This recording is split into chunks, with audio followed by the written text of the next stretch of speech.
Hey, comrades. We are about to watch the debate that I did just over a week ago with libertarian economist Gene Epstein at the Soho Forum, which, as the name suggests, is usually in Manhattan. But during the pandemic, I think at the last couple months, they've relocated to Florida. And it's so, in fact, this was in the Villages in Florida, which, if you've ever seen, there's a documentary about it, which maybe we'll have to watch that with patrons sometime. But it's a very, very strange place. It's like 80 individual villages. So there's this like planned community that's like this ginormous planned community that stretches over parts of 3 counties.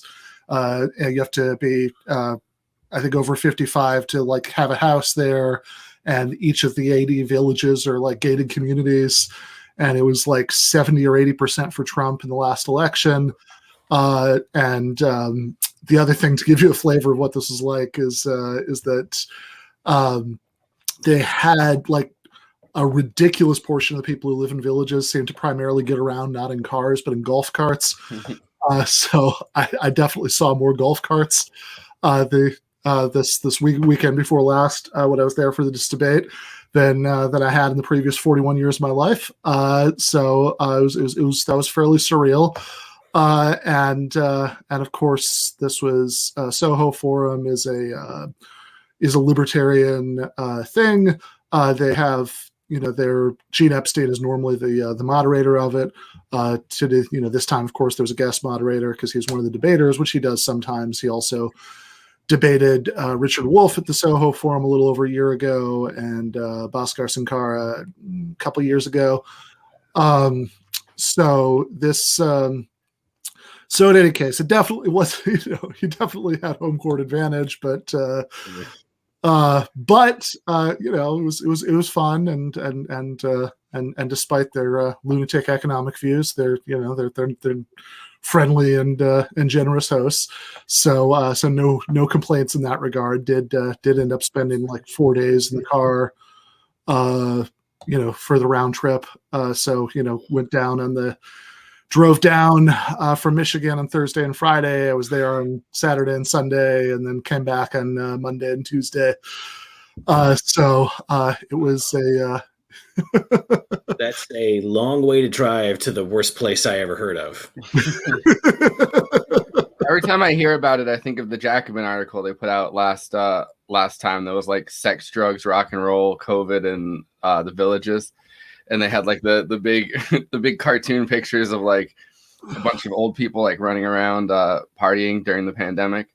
Yeah, I will say, I mean, to be fair, at this point, a lot of them, since they were eligible very early, might have been might be vaccinated by now. I really hope so, but I will say that, like, in the hotel I was staying at, people were generally wearing masks, but just walking around like I don't know if downtown is the right word, but like the business area, you would think that the COVID wasn't happening. There were like people at crowded outdoor concerts and stuff like that, maskless.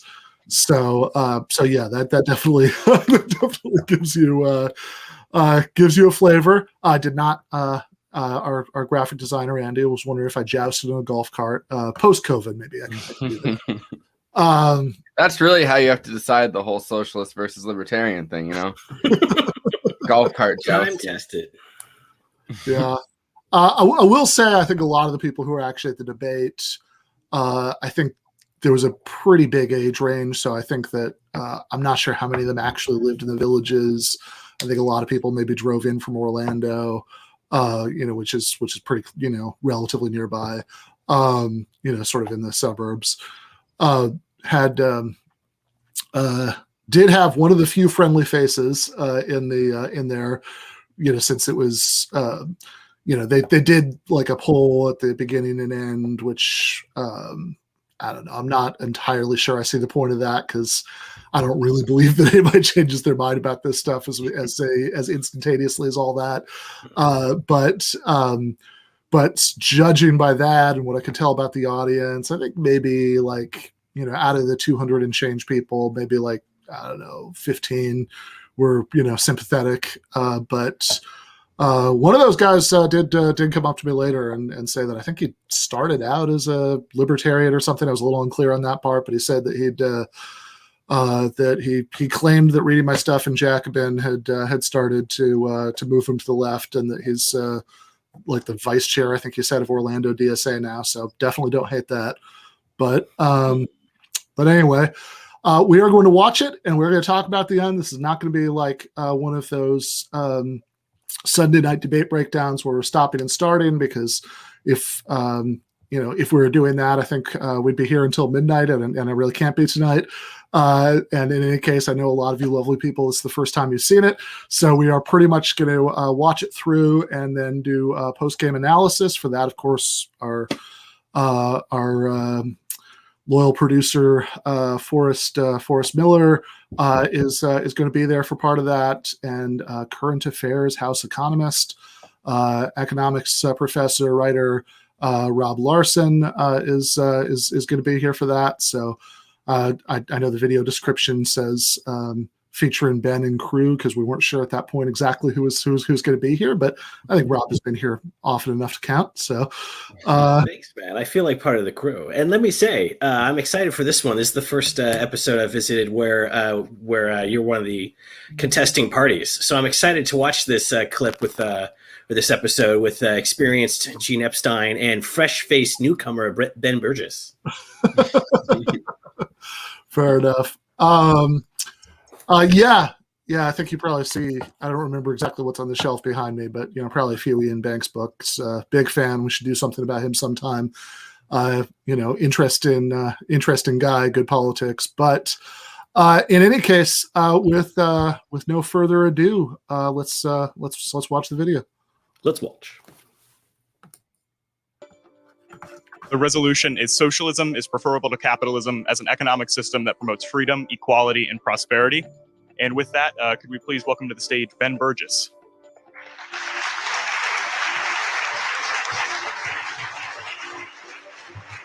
Thank you. And many thanks to Gene and to the Soho Forum for inviting me. It's been an interesting weekend, among other things. I've definitely seen more golf carts in the last 2 days than I had in the previous 41 years of my life. So, that's definitely something. So approaching this, I'm keenly aware that the Villages is not exactly Bernie Sanders country, and that most people who follow the Soho Forum are libertarians. I also know that there are lots of people on all ends of the political spectrum, yours, mine, lots of others, who primarily approach debates as opportunities to cheer when the person they agree with has a nice turn of phrase, and to crow about how the person they disagree with was destroyed, with that the chances that people who like me will think I've done that to Gene, and the chances that people who like Gene will think that he's done that to me, right around 100%, and will remain right around 100% regardless of what either Gene or I say tonight. That said, I also know that there are many, many people who come to events like this because they're genuinely curious, open-minded people who, even if they abhor socialism, are genuinely curious about what the best case for socialist ideas look like.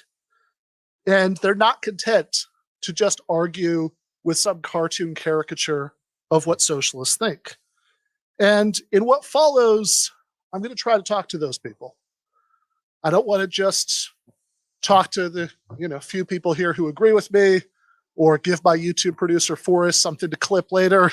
I want to try to make my best case to you, because even though I'm perfectly aware that it's unlikely that all 200 and change of you are going to experience Road to Damascus conversions and fill out DSA membership applications tonight, I do think that it's possible that I can leave you with something to think about and to make you think that there really is something on this side of the argument. So I'm going to try to take all three parts of the proposition seriously: freedom, equality, and prosperity. But I'm guessing that I'm going to need to do the least work out of the three to convince you that a socialist society could be more equal than what we have right now. We live in a society where the average CEO makes hundreds of times as much as the average worker, and truly wealthy individuals make those quote unquote average CEOs look like peasants. Jeff Bezos has told interviewers that the only way he can think of to spend all the money he's made from Amazon would be to go into space. Meanwhile, the men and women who drive his trucks and work in his warehouses often resort to peeing in bottles because they're afraid that if they walk to the bathroom and back, they won't make the demanding quotas that Bezos enforces through constant electronic surveillance. He doesn't need to worry too much about his terrorized and subservient workforce unionizing because, as we just saw in Bessemer, Alabama, he can effectively utilize economic blackmail. That's a nice job you've got there. $15, health insurance, shame if something happened to it. And that threat is effective in a society like the contemporary United States, where people like Shane Patrick Boyle exist. Boyle is a diabetic who died when not enough people donated to the GoFundMe he set up to pay for a month's worth of insulin.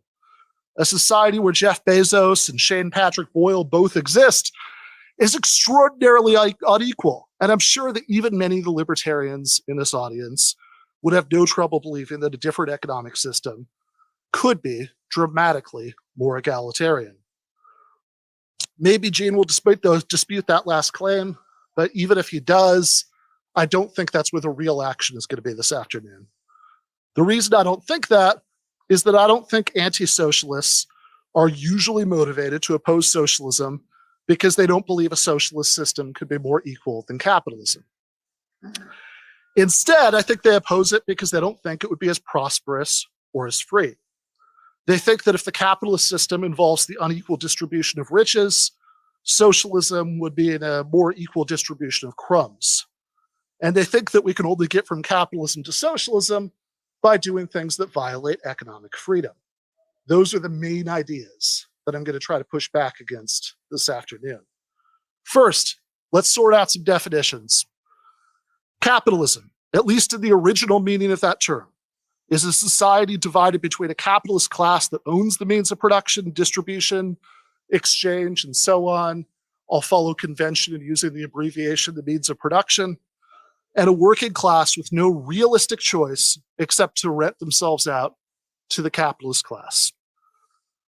That's what Louis Blanc meant when he first invented the term capitalism in the 1850s. It's what the socialist left has always meant by it, and it's what I mean by it. Now, I understand Gene is probably going to use the term a bit differently. I'll wait for him to lay that out for himself. First, let's talk about what socialism might mean. Because historically, the socialist movement has been a very big tent. It's included socialists whose idea of socialism is that the state would just own everything, and it's included socialists who are also anarchists, and it's included many points in between. Libertarians are sometimes surprised to hear this, but historically, the overwhelming majority of people who call themselves anarchists also call themselves socialists. What all of these kinds of socialists had in common, for all their differences, was that while they recognized that the transition from feudalism to capitalism was important progress, definitely an increase in freedom and prosperity, and even an increase in certain dimensions of equality, they also weren't satisfied with capitalism. They wanted a version of modern industrial society that would no longer be divided between a working class and a capitalist class because there would be some sort of social or collective ownership of the means of production. So, what form of social ownership do I advocate? Well, believe it or not, I'm not an ideologue, at least if an ideologue is someone who formulates a vision of a good society from first principles and sticks to it no matter what. I'm interested in learning the lessons, both positive and negative, from all the societies that existed in the 20th century. Soviet-style economic planning was very good at rapidly churning out tractors and tanks, and thank God for it, or else Hitler might have won World War II. But it also faced calculation problems. It was very bad at coordinating production with fine-grained consumer preferences. As my friend Bhaskar Sankara puts it, it was all thumbs and no fingers.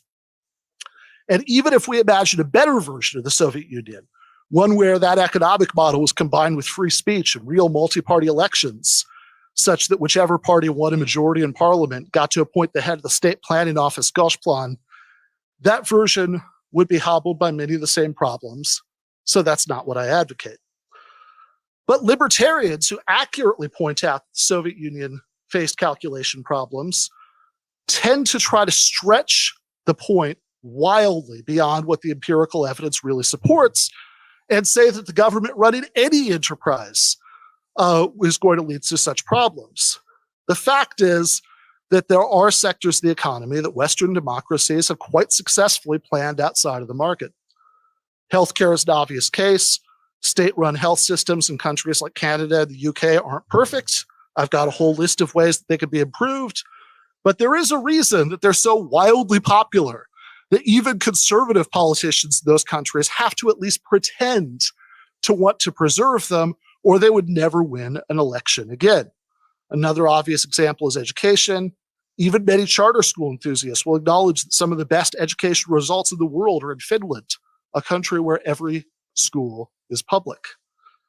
I'd also nominate energy and broadband as industries of a type unlikely to run into calculation difficulties if they're planned by the state. But I'm perfectly happy to say that if we want prosperity, in other words, if we want there to be enough to distribute, that our more equal distribution is going to be a big improvement for people currently holding the short end of the stick, we probably do need a market sector with price signals and firm failure. Even if I want a big welfare states, the price of failure isn't destitution and begging for your basic needs on GoFundMe. So far, what I've described is just social democracy. What exists to varying extents in countries like Norway, Denmark, and Sweden, where capitalist property rights have been rolled back in some domains with many positive and civilizing consequences, but where the fundamentals of the economy are capitalist. But I want to go further than that. I'm a socialist. I want social ownership of the means of production, even in the remaining market sector. So how can we do that? Well, if we need private firms, they could at least be worker-owned private firms on the model of the Mondragon Corporation in Spain, or its equivalents in the Emilia-Romagna area of Italy, where pay scales and operating agreements are democratically determined at annual or biannual mass meetings, and day-to-day management is in the hands of managers who are either directly elected by the workers or appointed by an elected workers' council. And to ensure a long-term stable domination of the private sector by such firms, the banks that give out grants to start new businesses would be nationalized. So, would this arrangement be more equal than what we have now? Of course it would. At the world's largest worker-owned firm, Mondragon, the maximum allowable difference between the highest paid and lowest paid worker member is 11-1. And many of the member cooperatives within Mondragon insist on much lower differentials. This is in a country, Spain, where the CEO to worker pay differential is 143-1. And Mondragon has to compete for managerial and technical talent with regular capitalist corporations. In a country where every private business was organized like Mondragon, those differences would be lower. That doesn't mean that everyone would earn exactly the same salary. Firms would need to offer worker members financial incentives for all sorts of purposes. But if you have to convince a majority of workers to approve a pay scale, you're just not going to get the difference that you get between what Bezos pays himself and what he pays the people who work at his warehouses. So far, we've covered equality and prosperity. What we haven't gotten to, of course, is the thing that really makes libertarians tick, which is liberty. They think that if we, it might be sad if having a society that respects property rights leads to a wildly unequal distribution of resources and opportunities and life outcomes. And they might hope that it won't work out that way. And they might have all sorts of reassurance stories to tell themselves about how a really, truly free market wouldn't work out that way. But at the end of the day, they think that if poverty and inequality and extreme alienation and worker exploitation are the price of freedom, it's a price worth paying. But what's all too left unexamined in that calculation is what kind of freedom we're really talking about, and whether, on reflection, that kind of freedom is the kind that matters the most. Many libertarians will define their kind of freedom in terms of the non-aggression principle. This is freedom against interference with your person or your property. And look, I have no trouble understanding why rights against interference with your person are important.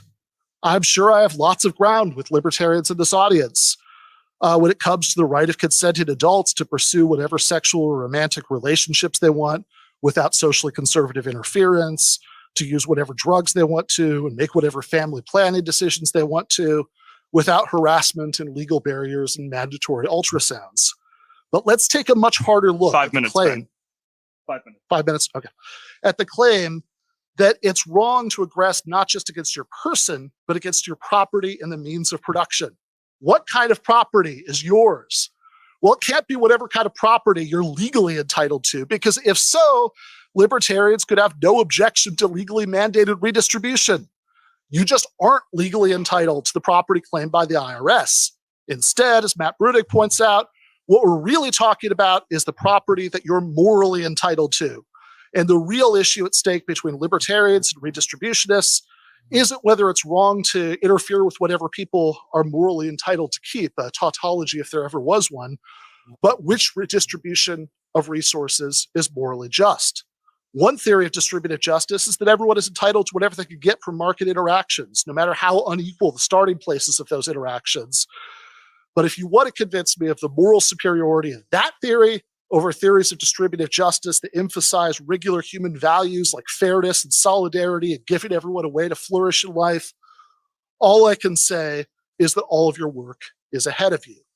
Instead, I would suggest the kind of freedom that matters most is freedom from unreasonable domination by one person over another.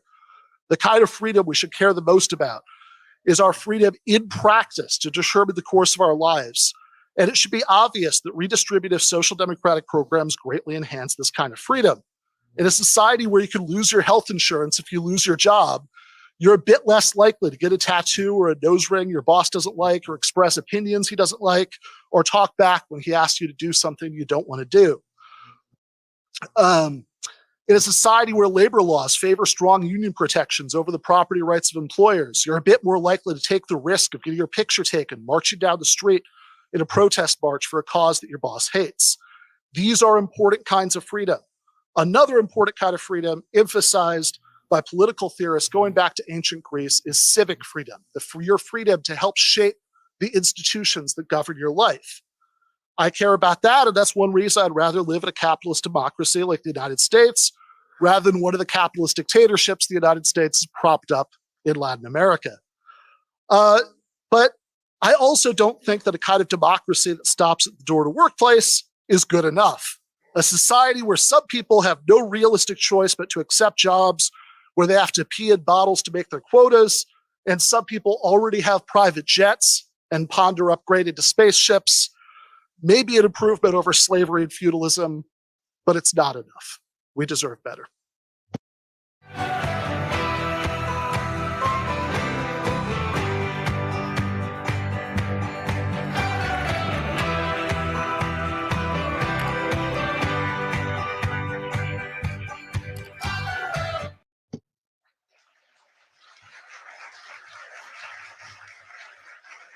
Oops, yeah. Hope everybody hears me okay. Thanks, Ben. And getting right to it, I'll be arguing that even the deeply flawed capitalism we have now, heavily distorted by government interference on behalf of the powerful, is preferable to Ben's socialism in promoting freedom, prosperity, and equality. And if Ben would join me in rolling back crony capitalism, freedom, prosperity, and equality could be radically enhanced, along with Ben's own aim for enhanced worker ownership of firms.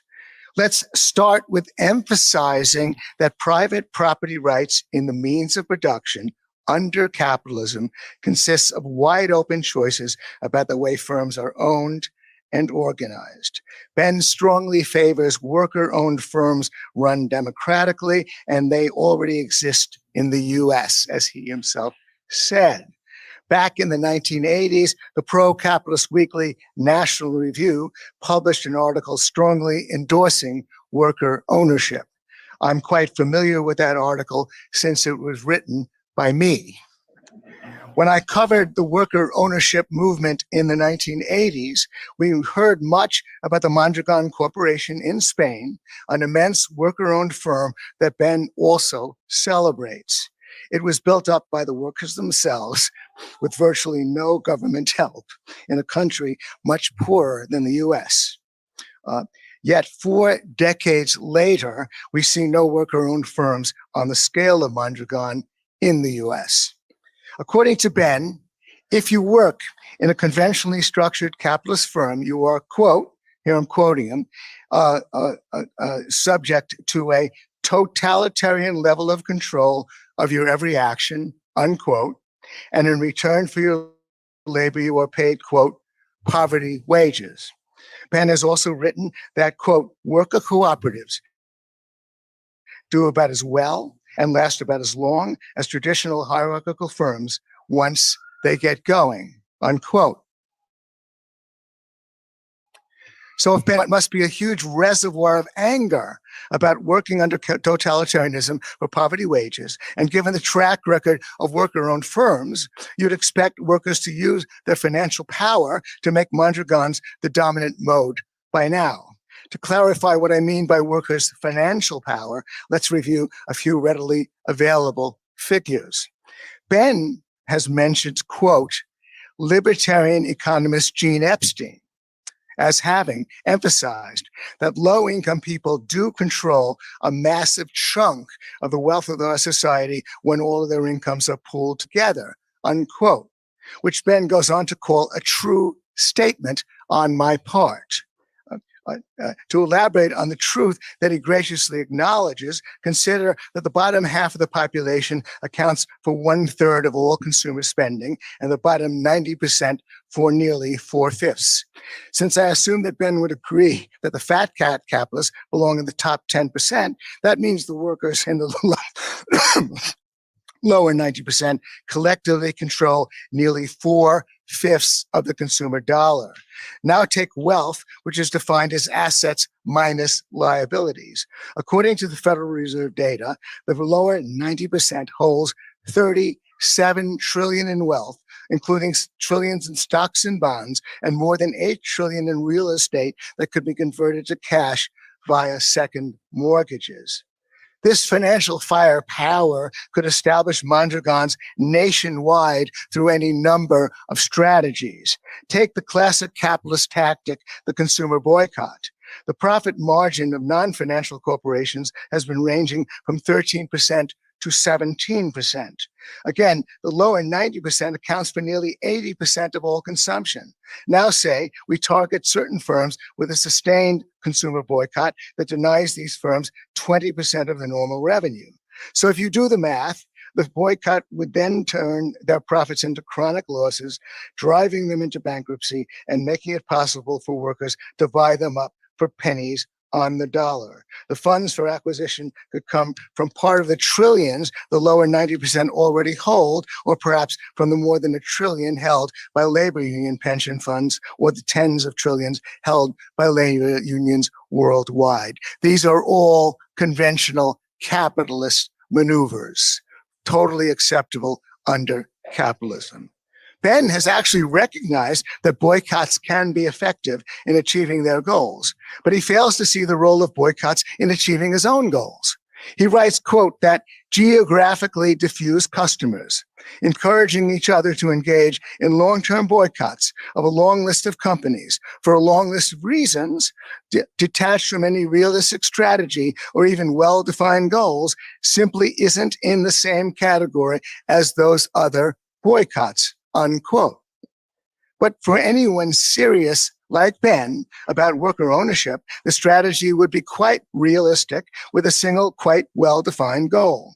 When Ben speaks of the difficulties of motivating, quote, geographically diffuse customers, he seems to have forgotten his own claims about the anger of the lower 90% who work under totalitarian conditions for poverty wages, or the potential of worker-owned firms to thrive once they get going. Socialists like Ben could surely reach these geographically diffuse customers through grassroots movements amply supplemented by social media. And they could unleash all this passion once they clarify the goal of the boycott and the odds of its success. Ben has also objected that achieving worker ownership through capitalist means isn't feasible since most new ventures fail. But in this case, I'm not talking about new ventures, but about buying up established ventures for very little. And then once they become co-ops, underwriting their longevity through workers favoring these firms as consumers, similar to the way consumers have preferred products bearing the union label. But again, I'm using the boycott as just one example. Say that 20% of the consumer dollar could be committed to patronizing worker-owned startups. Since capitalist investors have awesome respect for the power of the consumer dollar, there would likely be no difficulty in getting any number of conventional sources to back these ventures. Another problem, in Ben's view, is that, quote, it's easier to attract investors for businesses that can reward investment with ongoing investment shares. But it's a common practice to issue different classes of stock that would leave voting rights exclusively with the worker owners, while otherwise permitting outsiders to retain ongoing shares. Or, of course, bonds could be issued to outside investors while exploiting the huge tax advantages on borrowed funds that the federal government already makes available to employee stock ownership plans. Ben has also objected that worker-owned firms can't compete with established firms since these firms pay poverty wages. But the aggregate data reveal that in 2019, all private sector firms spent an average of $75,000 per employee in compensation. A lot of that average is, of course, soaked up by the inflated pay of the executive class. And just as Ben says, the worker-owned firms would, of course, save fortunes on that inflated pay. So worker co-ops could easily compete and probably pay their workers more than most workers earn at Mondragon. Of course, another obstacle is that most workers may not want the headaches of owning and operating their own firms. The unwillingness of workers to follow the Marxist playbook is as old as Marxism itself, and in response, socialists keep resorting to the coercive power of government. In keeping with that disastrous tradition, Ben wants, quote, to nationalize a few big banks, unquote, and then direct them to bankroll worker ownership. Since I want to end the banking cartel run by the Federal Reserve that enriches the powerful, I strongly object to any centralized authority commandeering scarce funds in this way. Ben surely rejects such scruples, especially in view of his lofty goal.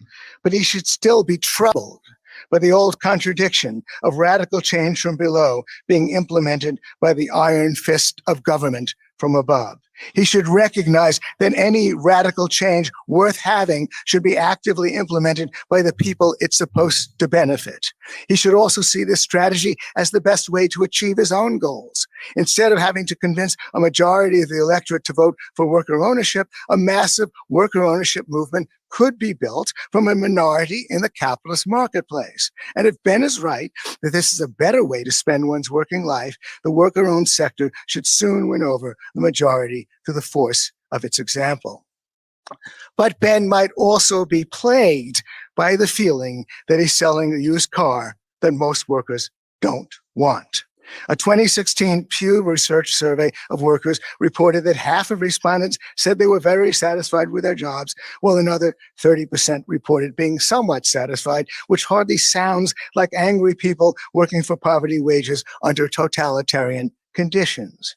But Visionaries like Steve Jobs were never deterred by surveys, and I'm not trying to deter Ben. I'm only asking him to recognize that free market capitalism offers him clear ways to turn his vision into a reality, and that his only real obstacle is that his vision may not be that inspiring to those he hopes to inspire. Ben's preference for the iron fist of government is the reason he and I are taking opposite sides in this debate. One dark part of his vision, especially dark part, is that he would specifically outlaw voluntary agreements between individuals and firms to work as wage and salary employees, even after worker co-ops become dominant. So in this key respect, Ben's concept of freedom is disturbingly different from mine and maybe different from yours. He advocates a form of socialism that will put freedom, prosperity, and equality under siege, just like the old socialism did. Let's assume that a socialist party wins a national election and the government makes Ben's socialism a reality. Since wage and salary employment would soon be outlawed, the government would no doubt put all such firms and workers on notice that their days are permanently numbered. Since there could be resistance to this edict, the government would have to be willing to threaten the offenders with jail. And Ben not only wants to nationalize a few banks, referring to the finance sector as part of the, quote, commanding heights of the economy, he writes that finance would be, quote, moved out of the market entirely, unquote. So he would shut down the nearly 50 billion raised annually through crowdfunding and the several hundred billion allocated through various forms of venture capital. He regards it as an improvement to place finance in government hands, since finance would then be under democratic control. But very little can happen in any economy unless funds are available to finance it. And to pick up on an objection raised by journalist Connor Friedersdorf, we might ask, how easy will it be to get the democratically run finance agencies to fund the expansion plans of firms that produce Muslim prayer rugs and Korans and the building of new mosques? Friedersdorf asks, quote, would you prefer a socialist society in which birth control is available if and only if a majority of workers exercising their democratic control assents? Or would you prefer a society in which private businesses can produce birth control, in part because individuals possess economic rights as producers and consumers, the preferences of a majority of people around them be damned, unquote?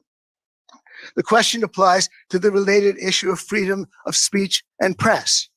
Would you prefer a social society in which dissenting journalism is available if and only if a majority of workers exercising their democratic control agrees? Or would you prefer a society in which private enterprises can produce dissenting journalism, the preferences of a majority of people around them be damned? So at best, our freedoms will be thwarted by the tyranny of majorities. But we don't have to push this decisive objection, because in practice, elected representatives and their appointees will exercise most of the real power. Directly confronting this issue, Ben has written, quote, the heart of democratic socialism is an acknowledgement that private sector authoritarianism can be as much of a threat to meaningful freedom and equality as authoritarian government policies, unquote. Our most beloved living president, Barack Obama, might correct Ben on that point. According to an article in an August 2014 issue of the British newspaper The Guardian, 5 quote, minutes, Gene. 5 minutes. Quote, New York Times reporter James Risen, who faces jail over his refusal to reveal a source, has called President Obama the greatest enemy of press freedom in a generation. As left-wing journalist Glenn Greenwald has pointed out, Obama used the 1917 Espionage Act to criminally prosecute more journalists, including James Risen, than all previous presidents combined. So here's just one key difference between the authoritarianism of government and the authoritarianism of the private sector. The worst Mark Zuckerberg of Facebook can do is deplatform you. The worst Barack Obama could do is lock you in a cage, and he made it plain that he was quite prepared to do just that. If, as Ben says, the heart of democratic socialism is to see no meaningful difference between these two forms of authoritarianism, then democratic socialism is badly in need of a change of heart or even a heart transplant. It was an outrage when the Tom Woods Show elite Facebook began to get harassed by frightened fascists at Facebook for dissenting statements by some of its members. But that offered an opportunity to a competitor named MeWe. But if Ben gets his way and Obama is president, then he'll choke off all funding for MeWe, because if he's prepared to jail us, he's certainly prepared to cut off funding. So free access to financing, without free access to financing, you have virtually no chance of exercising the rights of free speech and free press. Now take prosperity. The force that brings prosperity is innovation, or what economist Joseph Schumpeter called creative destruction. Ben thinks as long as people can be offered another job, they'll agree to giving up their current job to allow creative destruction to happen. But since people naturally resist change, imagine the response if Steve Jobs sought funding for a smartphone that upended so many different industries. The financial planners will have at least two perfect excuses for rejecting any projects they don't like. First, most new ideas don't work out. Second, the economic reality of scarcity. There is never enough to go around. So the planners will easily reject any proposals they don't like. And in Steve Jobs' case, he'd probably be rejected right away because he might adamantly insist on employing wage and salary workers. So freedom and prosperity would both be under siege under Ben's system of socialism. And on the issue of equality, as Noam Chomsky has pointed out, you can find income inequality in a prison where power is quite unequal. And political power will be more unequal than even under our flawed system of capitalism, which is preferable by far to what Ben proposes in terms of freedom, prosperity, and equality. Because we have so many avenues. 2 minutes. 2 minutes? Because we have so many avenues of private funding, dissident publications like Jacobin Magazine, Reason Magazine, books like Ben Burgess, and a debate series like the Soul Forum can persist. Because we have private funding and reasonably functioning consumer and capital markets, innovation that brings prosperity can persist and even flourish. And on income inequality, the turn toward capitalism in countries like China and India has lifted hundreds of millions out of grinding poverty and has therefore meant a narrowing of income inequality narrowly, but certainly the most important equality, political equality, will mean that the power of the few to dictate to us through their power over financing will mean a great decline, a great widening of political equality. As mentioned, if Ben would join me in rolling back crony capitalism, we could give workers 1 minute. more access to new jobs if they lose old ones, and more access to higher paying jobs, thereby reducing income inequality and enhancing the prospects for worker ownership. We could rein in the Federal Reserve, whose policies clearly foster wealth inequality and inequality of power. And maybe Ben will join me in fighting for the radical rollback of state power, making it harder for politicians like Obama to threaten dissidents with prison, and harder for the government to intimidate and co-opt big tech CEOs like Mark Zuckerberg. Thanks.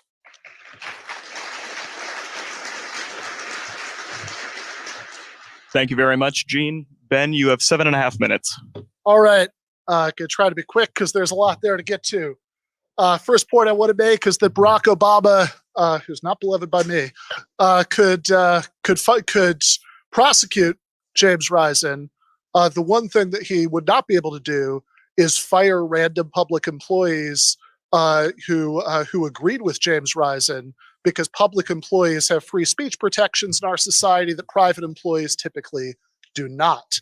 I would also point out that I'm very confused about where he gets this idea that I want to eliminate GoFundMe. This came up in his previous debate with my friend Bhaskar Sankara. He said,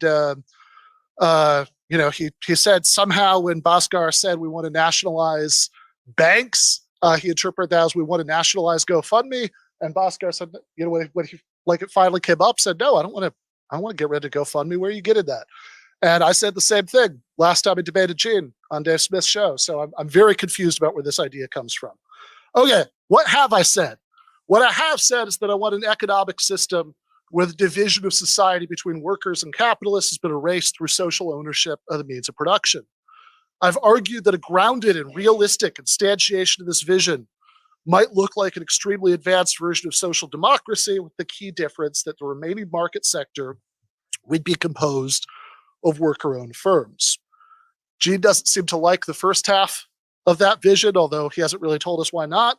And he thinks the second half could and should be achieved without violating any capitalist property rights, simply through building up a network of worker-owned firms within the existing system and using consumer boycotts to bring down the remaining capitalists. So there are two claims there, a could and a should. Let's start with the should. Gene's normative claim is that it would be wrong to bring about workers' control through political action because this would violate property rights. I argued against the conception of freedom that assumes in my opening statement, and all I can say on that point is that I have yet to hear a response. On the second claim, the descriptive claim, that social change can happen more quickly or effectively through the use of consumer power, that's just not what the empirical record shows. We're holding this debate in Florida, a state where last fall Donald Trump won the election, but the $15 minimum wage ballot resolution won by more. 5 minutes, Ben. No surprises there. A higher minimum wage has long been wildly popular. But ask yourself a very simple question. Why didn't Floridians accomplish this goal by using their consumer power instead of waiting to accomplish it with politics? Why did they only patronize companies that paid at least $15 an hour when they roamed the aisles at Publix or Winn-Dixie? I used to live in Florida. And raise the wage floor that way with no state intervention necessary. Does the fact they didn't do it this way show that Florida voters don't really want a higher minimum wage floor, that they're refusing to follow the higher minimum wage floor playbook, like Gene said about workers and the Marxist playbook? Or think about one of the most important expansions of human freedom in American history in the last century, the end of the doctrine of coverture, where many of the legal rights and obligations of a married woman were subsumed by those of her husband. Was this hideous restriction of women's rights ended by a mass refusal of couples to legally marry, perhaps instead going to lawyers to draft contracts that replicated certain aspects of marriage but without coverture? One could imagine a 19th century Gene Epstein insisting that doing things this way was the only way to bring about an end of coverture without violating the freedom of contract of men and women who had voluntarily gotten married the old way. But of course, coverture didn't end that way. And of course, Floridians didn't get their $15 wage this way. And of course, the end of the division of society between workers and capitalists isn't going to happen that way. When we're making life decisions like getting married or starting businesses, most of us realistically will take the path of least resistance and work within the institutions of life as we know it, instead of worried in that context about how we think those institutions should be different. We make these decisions not as engaged citizens brought together at the ballot box to pursue collective action, but as atomized individuals shepherded along by considerations more pressing to us in the moment. And that's nowhere more true than where we go shopping. While we're at it, segregation didn't end primarily because of consumer boycotts, although the civil rights movement did use them, and I'm not against using them as one of many tactics to bring about more worker cooperatives. That didn't happen any more than slavery was ended by abolitionists building up networks of free labor cotton farms and boycotting slave plantations as the primary mechanisms. Martin Luther King's key tactic was using sit-ins to violate capitalist property rights and then further curbing those property rights by successfully advocating for the Civil Rights Act of 1964, without which I think we all know there would still be plenty of whites-only signs in restaurant windows.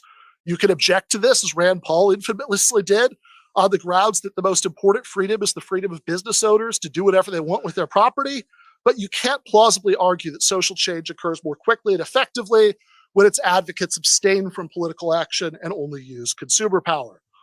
2 minutes. Following Connor, I could never say Connor's last name, Connor F. Following Connor F., Gene has argued that economic democracy would endanger the rights of minorities.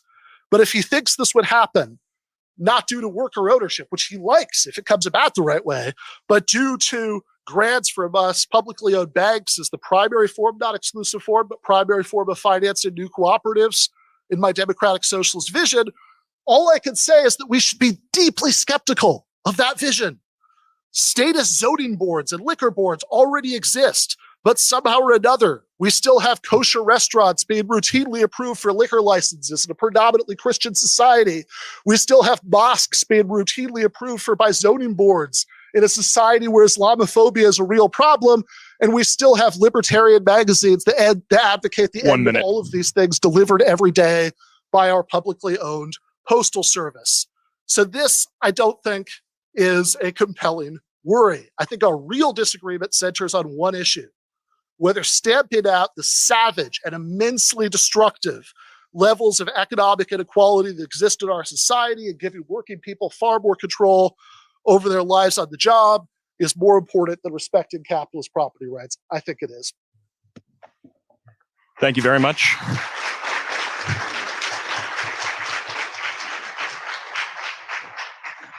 Gene, you have 7.5 minutes. Well, correcting Ben on the could and should. As I hope Riley implied, I don't think that working people are interested in the used car that Ben is trying to sell.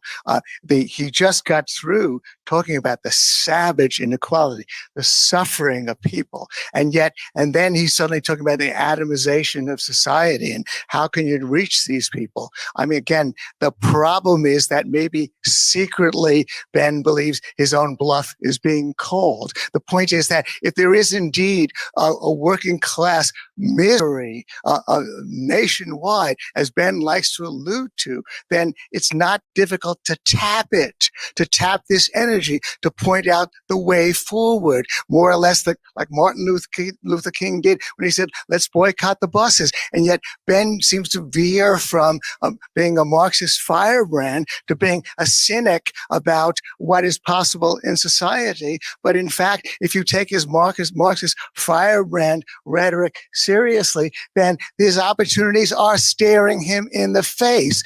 It's a little bit, of course, ugly to deal with boycotts. Not just with boycotts, by the way, Ben. You have 80% of the consumer dollar. You've got 35 trillion. You've got all that anger out there, presumably the savage inequalities and the lack of power that workers get. Well, then go for it. And yet Ben refuses to, because the next thing you know, he's talking about the atomization of society and people only vote for. Well, then maybe people don't want what you're selling, Ben.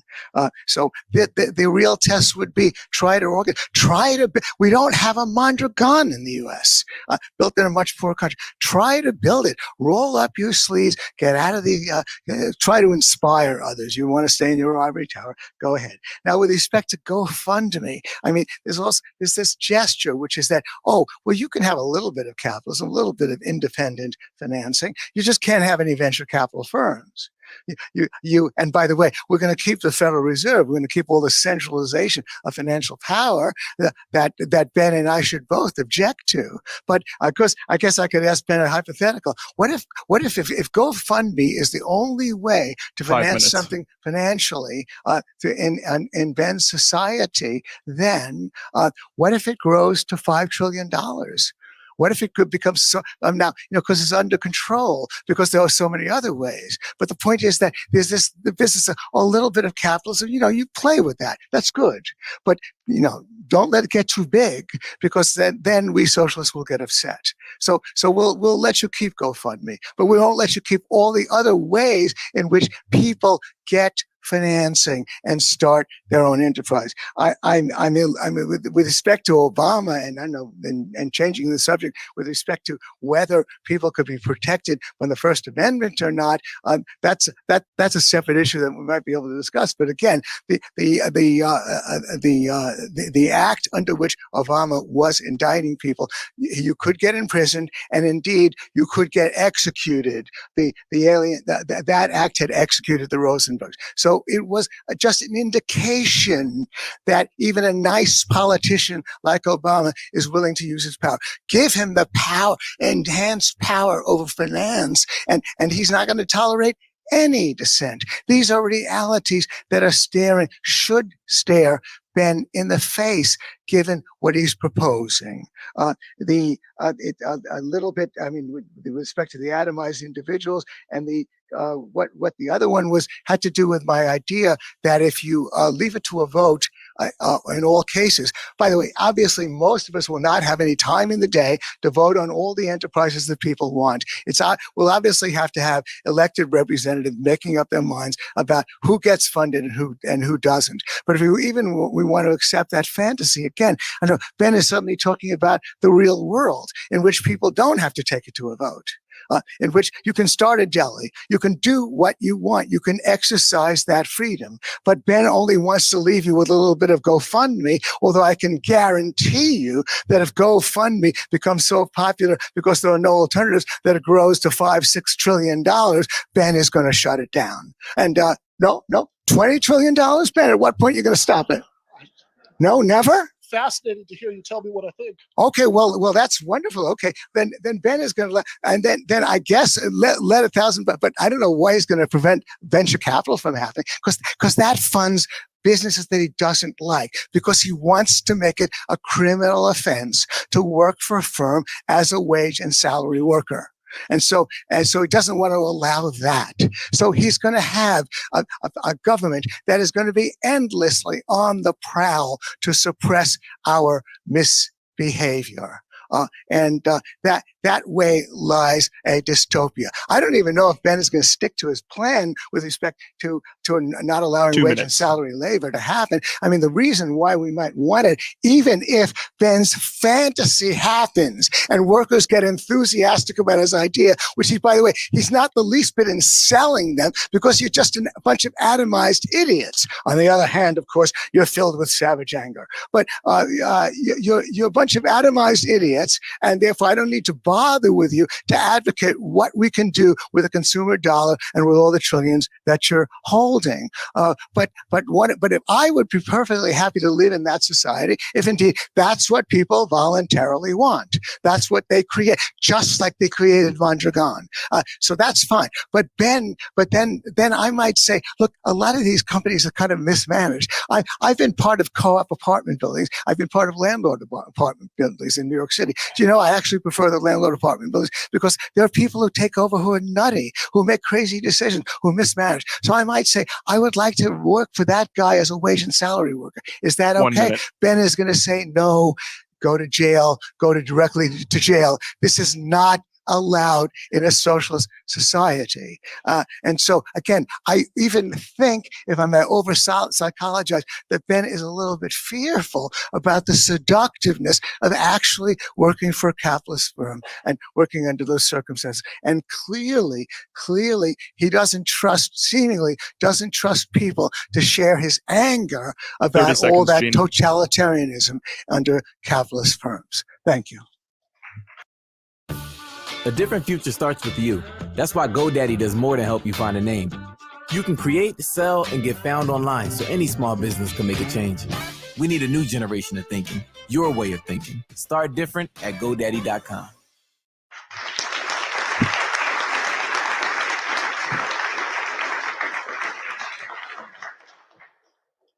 So we are now moving on to the 30-minute question and answer portion. If you have a question, please line up at one of the two microphones in the back. But before we do that, would either of the speakers like to ask a question for each other? I have one question for Ben. You have a question for me, Ben? I do. Can you hear me here? Yes. Yeah. Okay, go ahead, Ben. Yeah. So I'm curious about your interpretation of the claim about atomization, because about what? about the claim about atomization. Atomization. Because it seems to me that what I thought I said was that it is realistic to organize a Democratic majority at the ballot box, and that this is a more effective strategy than hoping to get it done through consumer power. I don't think that's calling people idiots. I think that it's saying that there are certain paths to social change that are more realistic than others, although they certainly include persuading a majority. So could you say a little bit more about why, I think how it is that you got the idea that I was calling people idiots, or I didn't think I could convince them? I think I take it back about the idiot part of it, Ben. Apologies 1,000 times over. I'm only trying to say that a socialist analysis would say that people have certain things in common, and great leaders like Basco Sankara or Ben Burgess can articulate to them those common feelings and grievances that they have, and render them and say, look, this is what you have in common, you 90%. You work under totalitarian conditions.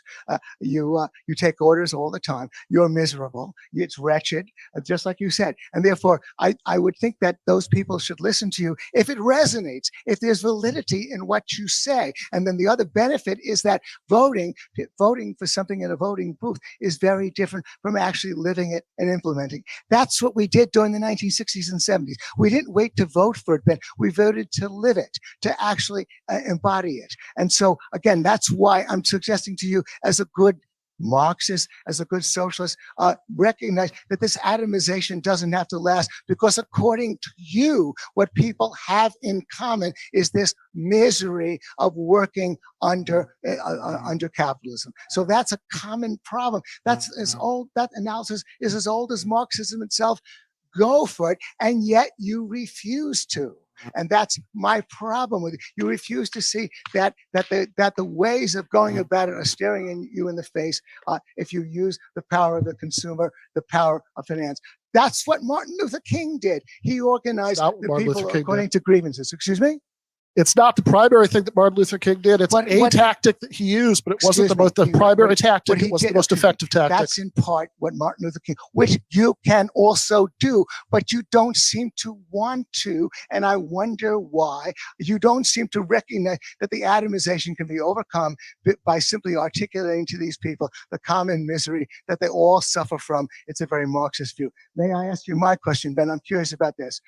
With respect to Mondragon, I read a very sympathetic portrait of Mondragon, but one of the things it pointed out to is that the growth of Mondragon has by and large been fueled by the expanded employment of wage and salary workers.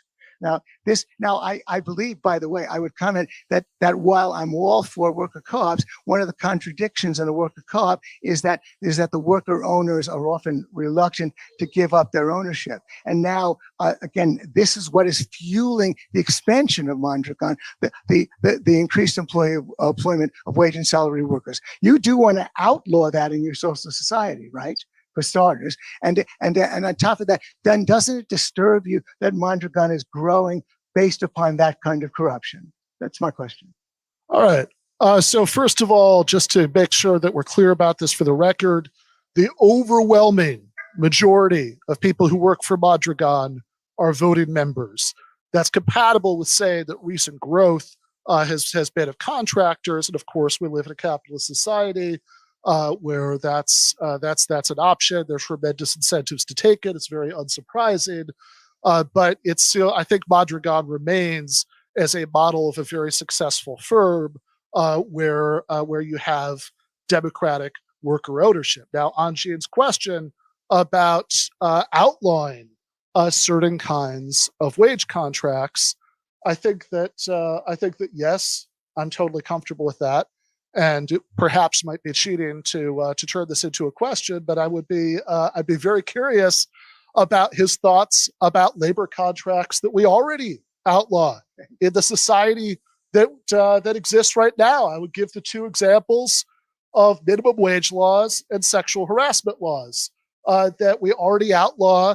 We already outlaw labor contracts where the wages are too low. We do that without constantly roving around for people to put in prison as if that were the only way that we could enforce some regulation. We already outlaw jobs where you have to accept the advances of the boss as a condition for working there. People are already not allowed to enter into those contracts. I'd be very curious if Gene thinks that those prohibitions should be maintained, or if he objects to those as much as he objects to labor contracts that take away people's democratic voice and vote in the workplace. And if he does object to one but not the other, what the difference is.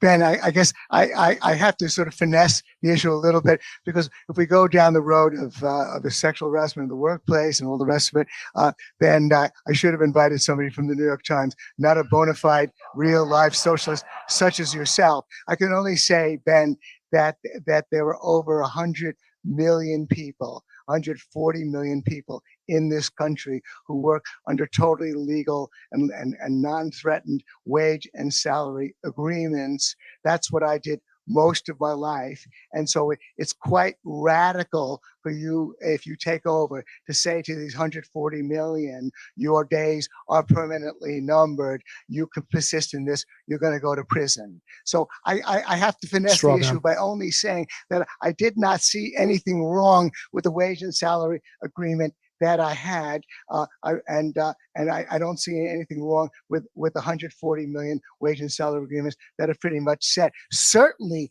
nothing wrong in the sense that I would make them a crime, as you would.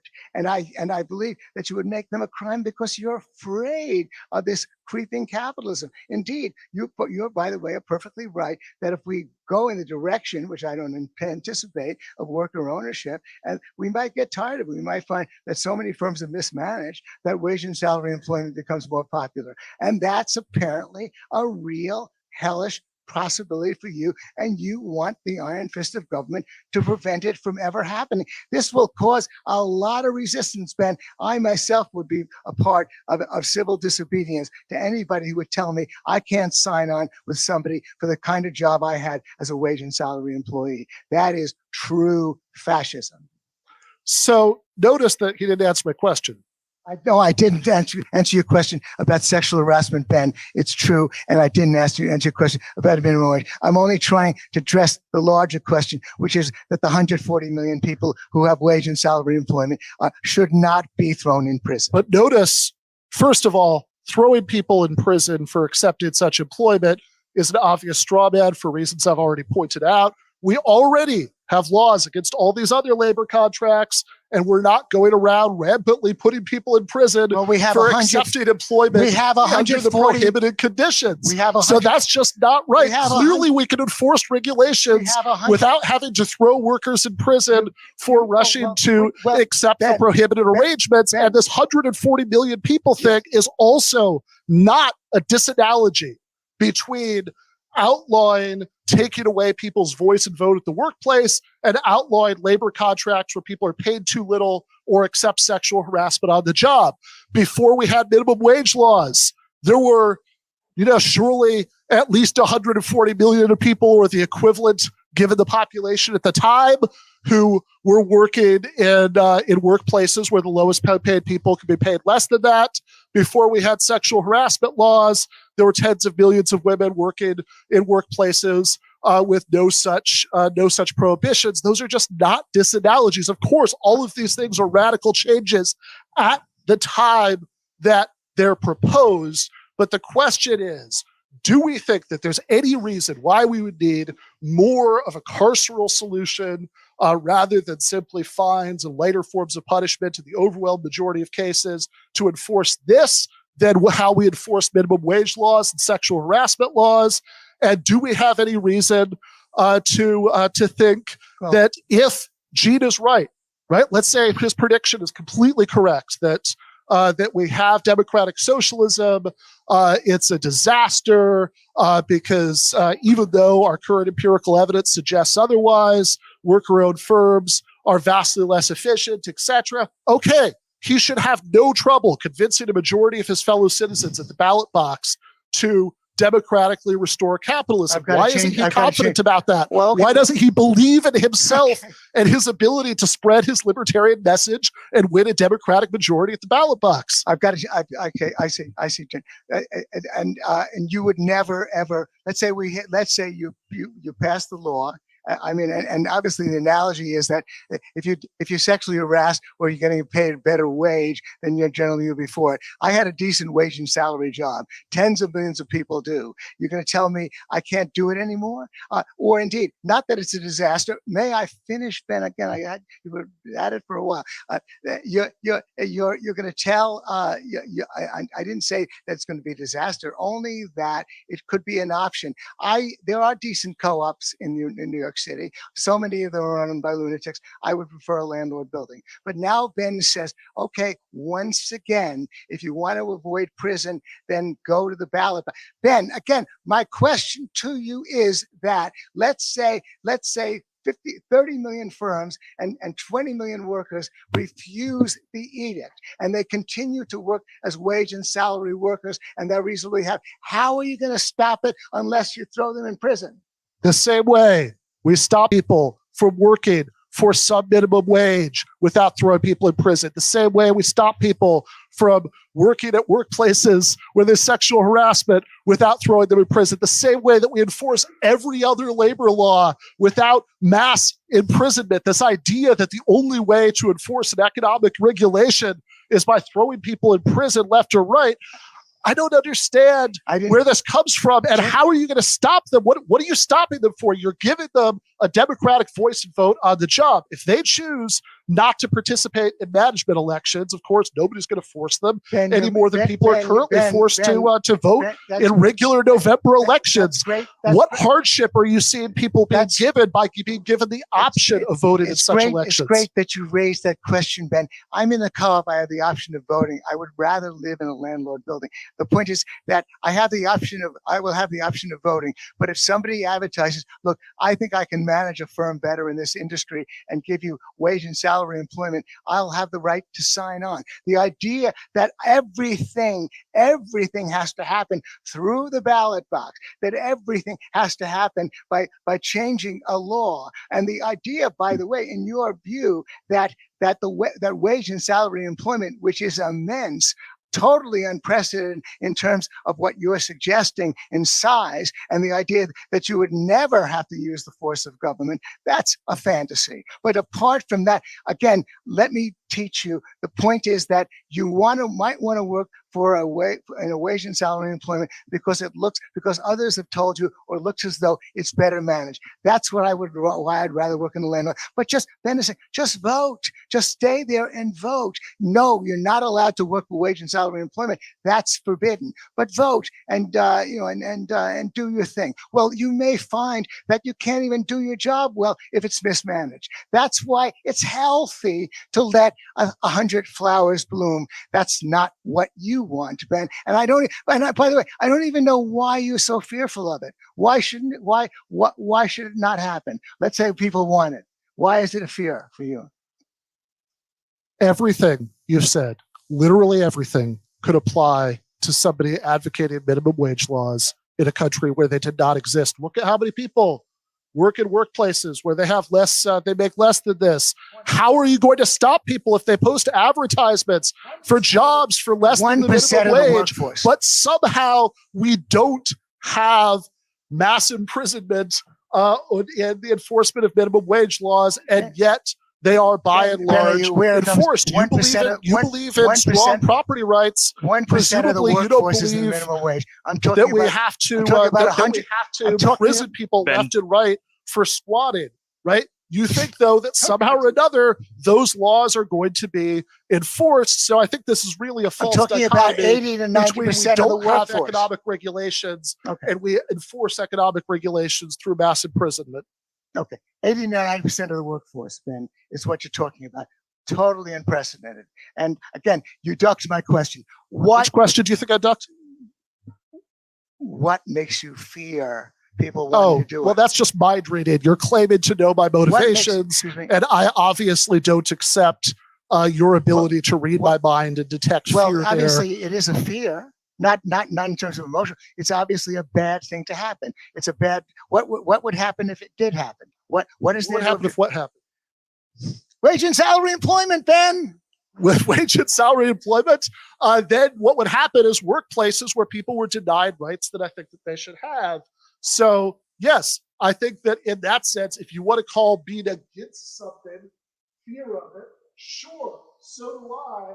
But on the other hand, I think go around the streets, the overwhelming majority of people in Florida and in the United States support minimum wage laws. For any of Floridians just voted to raise it to $15 an hour. Do you think they're afraid of what would happen if we had workplaces where you could earn lower wages? That seems like a very silly claim to me. What you basically said to me as a wage and salary employer is that you know better about how I should have spent my life. Ben, you may want to. What? Excuse me. That's what I basically say. Well, it is that what you're basically saying, and I suggest to you then that you bring your case to people and tell them that there is a way to a better life, but they're too atomized for you. You don't want to do that. Nope. Anyway, they're not. If we do it at the ballot box, which is where social change has happened most effectively in American history, they're not too atomized for that. I think that this equation of thinking that some strategies for social change involving democratically majorities based on persuasion are more effective than others means saying, oh, people are too atomized. This is a caricature. I'll give Gene a few more seconds to respond to that, but we need to move on to the audience Q&A pretty soon. Please state your question in the form of a question and address to the speaker which you'd like them to answer. Yes, a question for Ben, please. It seems that, Ben, you keep making the assumption that a majority of people would like, let's say, a minimum wage. Well, a majority of people would like $1 million in their bank account. Does that make it right? Just because a majority of people want something, a majority of people could vote that all red-headed Chinese babies should be thrown in the Atlantic Ocean. Does that make it right, Ben? No, but I also don't know.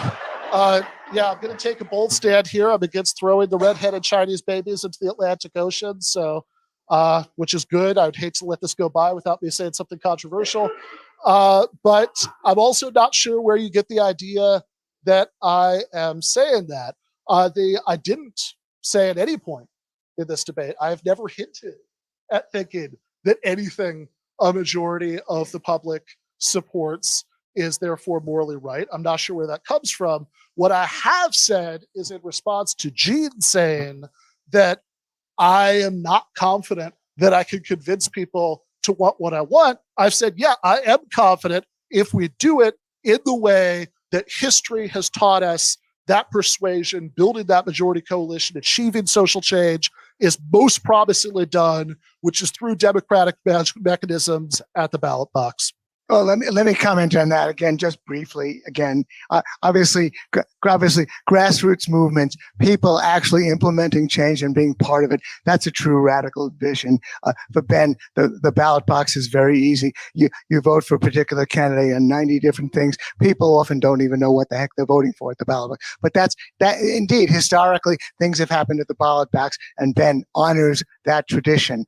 He doesn't want to persuade workers specifically because he doesn't think that they can be organized easily enough. Clearly, that's the problem. Even though I clearly think I could convince a majority, but okay. To vote, a majority to do a consumer boycott, 20% to do a consumer boycott. Again, I think if we look at the track record, it is easier. I know you don't think it should be easier, but I think that what the facts show is that it is easier for majorities to work their will through the ballot box, where people are brought together as citizens to engage in collective action, rather than through consumer behavior, where there are a great many more confounding factors in influencing individual decisions, even among people who, by and large, advocate the change in question. You lack the courage of your convictions. Shows that. I think the segregation example shows that. I think many other examples show that. You lack the courage of your convictions. Front you microphone. lack the courage of your convictions, or you would be confident that if democratic socialism turned out badly, you could convince a majority of your fellow voters to vote in an anti-socialist party and reverse it. Again, Ben, you are clearly infatuated with the tyranny of the majority. Front mic, go ahead. Gene, you addressed freedom and prosperity, but I don't think you addressed the equality issue. Yeah. Well, no, I only address the equality issue in a political sense. I think that if Ben clearly would cause an assault on freedom and prosperity, and that one out of three should not convince anybody. But of course, as I said, even that one out of three is weak because the political inequality that would necessarily result from the arrogation of government power over finance, over labor markets, all of that is important as well. The word equality also means political equality, and Ben's system would clearly foster a greater widening of political equality. Exactly the opposite is true. Yeah, exactly the opposite. Political equality is most meaningful when everybody has the same level of influence over government decisions. That is ludicrously and on its face impossible in a society with extreme concentrations of wealth. Extreme concentrations of wealth always lead to extreme concentrations of political influence. A more egalitarian, democratic society would necessarily be one with vastly more political equality. Ben has no interest in rolling back the crony capitalist system. Indeed, he would tend to enhance it. I think that crony capitalism entails capitalism, obviously not what I'm advocating. Microphone in the back. Hey, this is for Ben. Yeah, are you married to socialism, or do you want the outcomes that you believe that they'll get to you? And I just wanted to provide a little bit of context. So a lot of socialists, they kind of cite the Mercatus Institute study, and then Charles Playhouse, he came out and he wrote he kind of rejected what Bernie Sanders and the left had been saying. So what he found was it's going to guarantee that everybody in America, rich or poor, it'll double your tax rate. And I'm pretty sure you're familiar with the Romer study. So, after 33%, you're actually losing GDP. That means that you're actually increasing poverty. So if you're having really bad outcomes by the things that you're actually championing. So my questions are, obviously we can even go into like the quality of it. I know there's a bad WHO study, but my question is, if your solutions are going to create more poverty, worse outcomes, are you still married to that, or would you be okay with any solution that actually got you to the outcomes that you would like? So I'm not married to socialism. I'm married to Jennifer Burgess.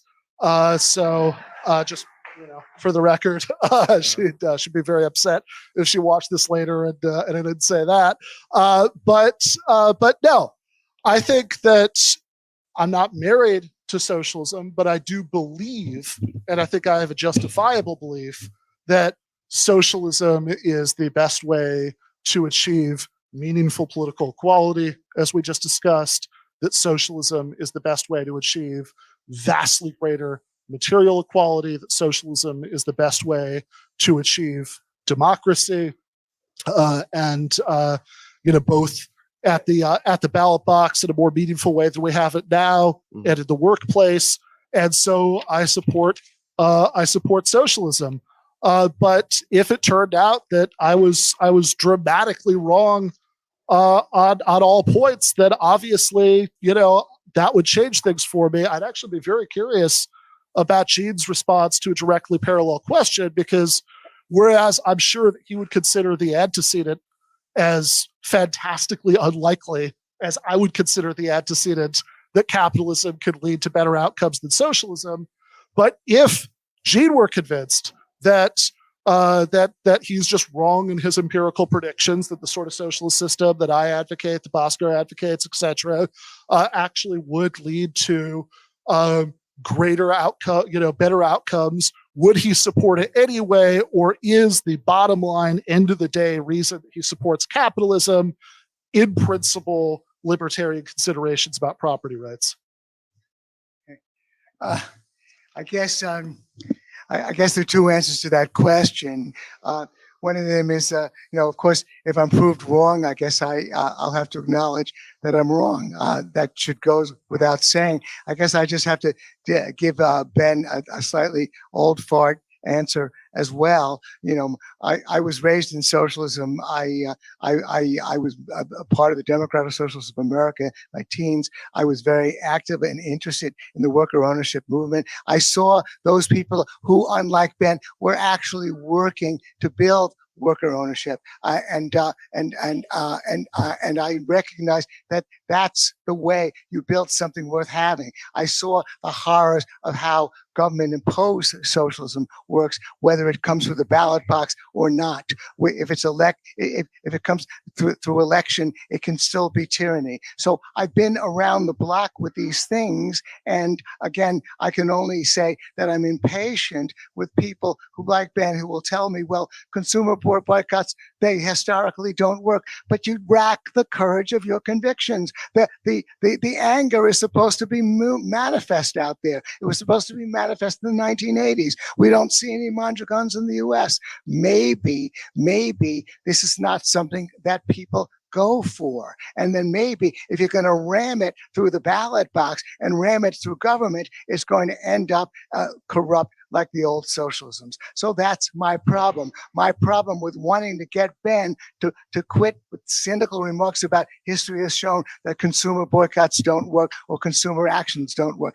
But you are in the business of changing history. That's the tradition that I understood as part of the left-wing tradition that I inherited from my mother. But Ben is not interested in that. Much easier to think in terms of getting it voted in rather than thinking in terms of actively building a kibbutz, building Mondragon, doing it in terms of the actual grassroots way and showing that people really want it.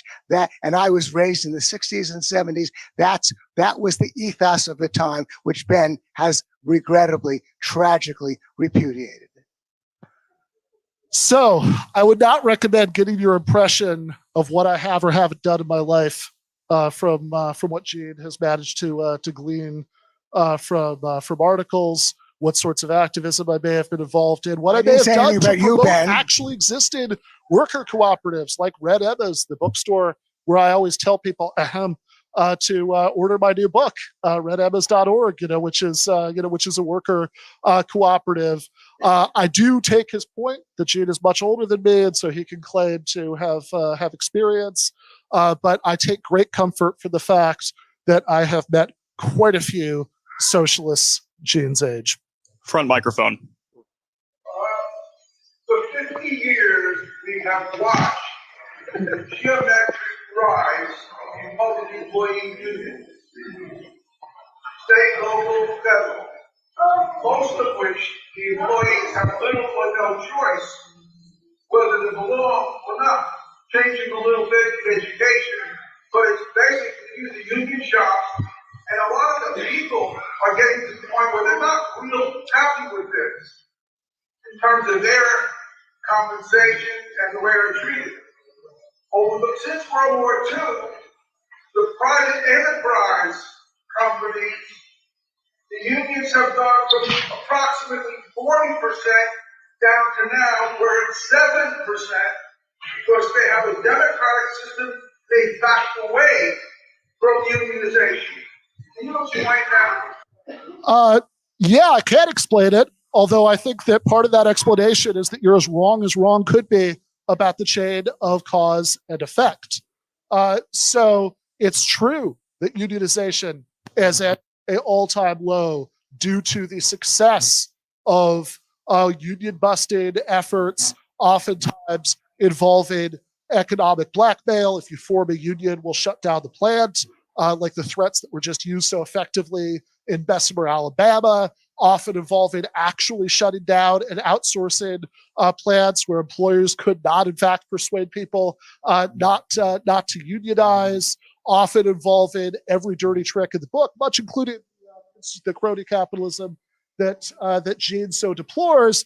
But if you're interested in the empirical facts on the ground, the proportion of American workers who tell pollsters that they would want to join a union if they could vastly outstrips the portion who actually are members of unions. Last point about this, I always find it fascinating when people who are big defenders of capitalism and big critics of labor unions say that a closed shop means that people have lost their freedom of choice.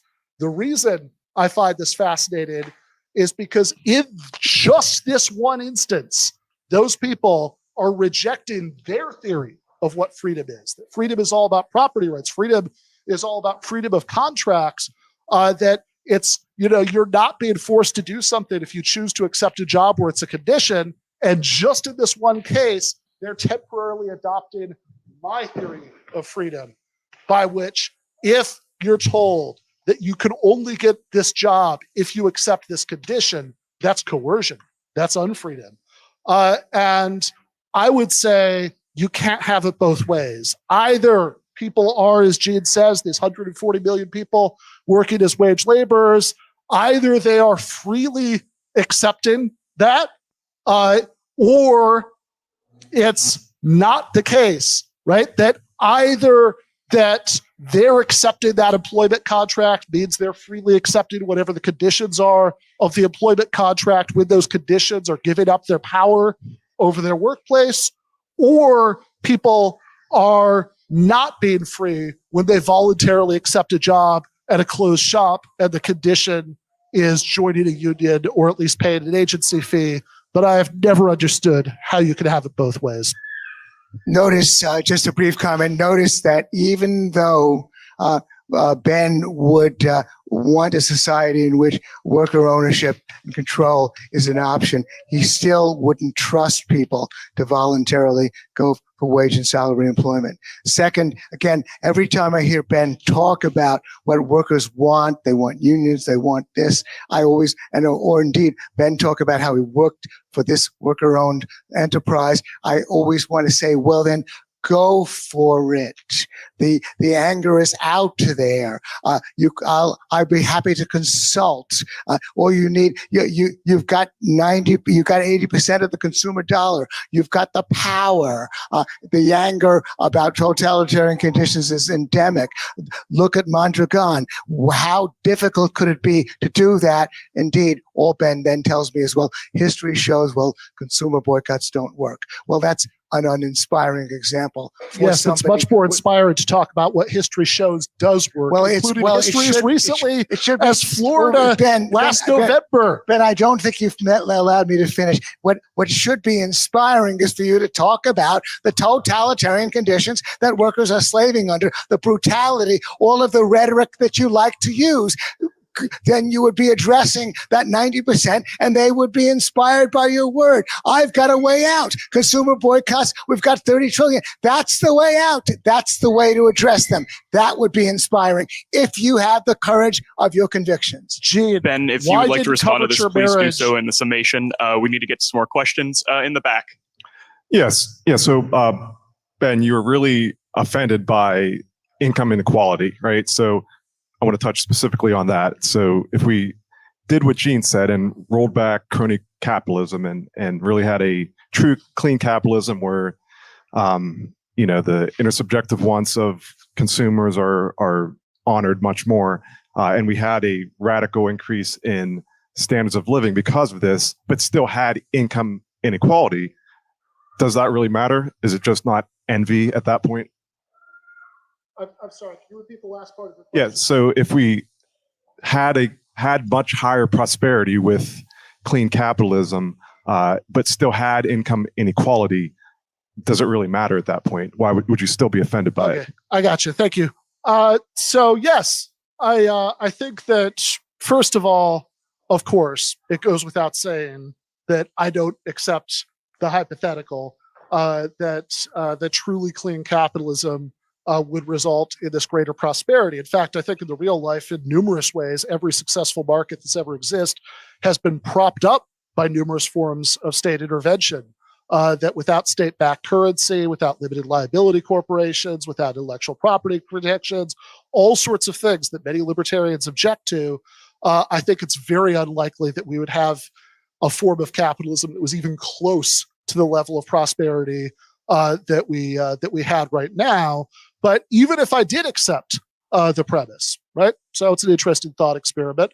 If we had much less poverty, but we still had rampant income inequality, would that still be objectionable? Well, it would certainly be less objectionable, because one of the things that's wrong with income inequality is that it results in the coexistence of great wealth and great poverty, and redistribution could solve a lot of that.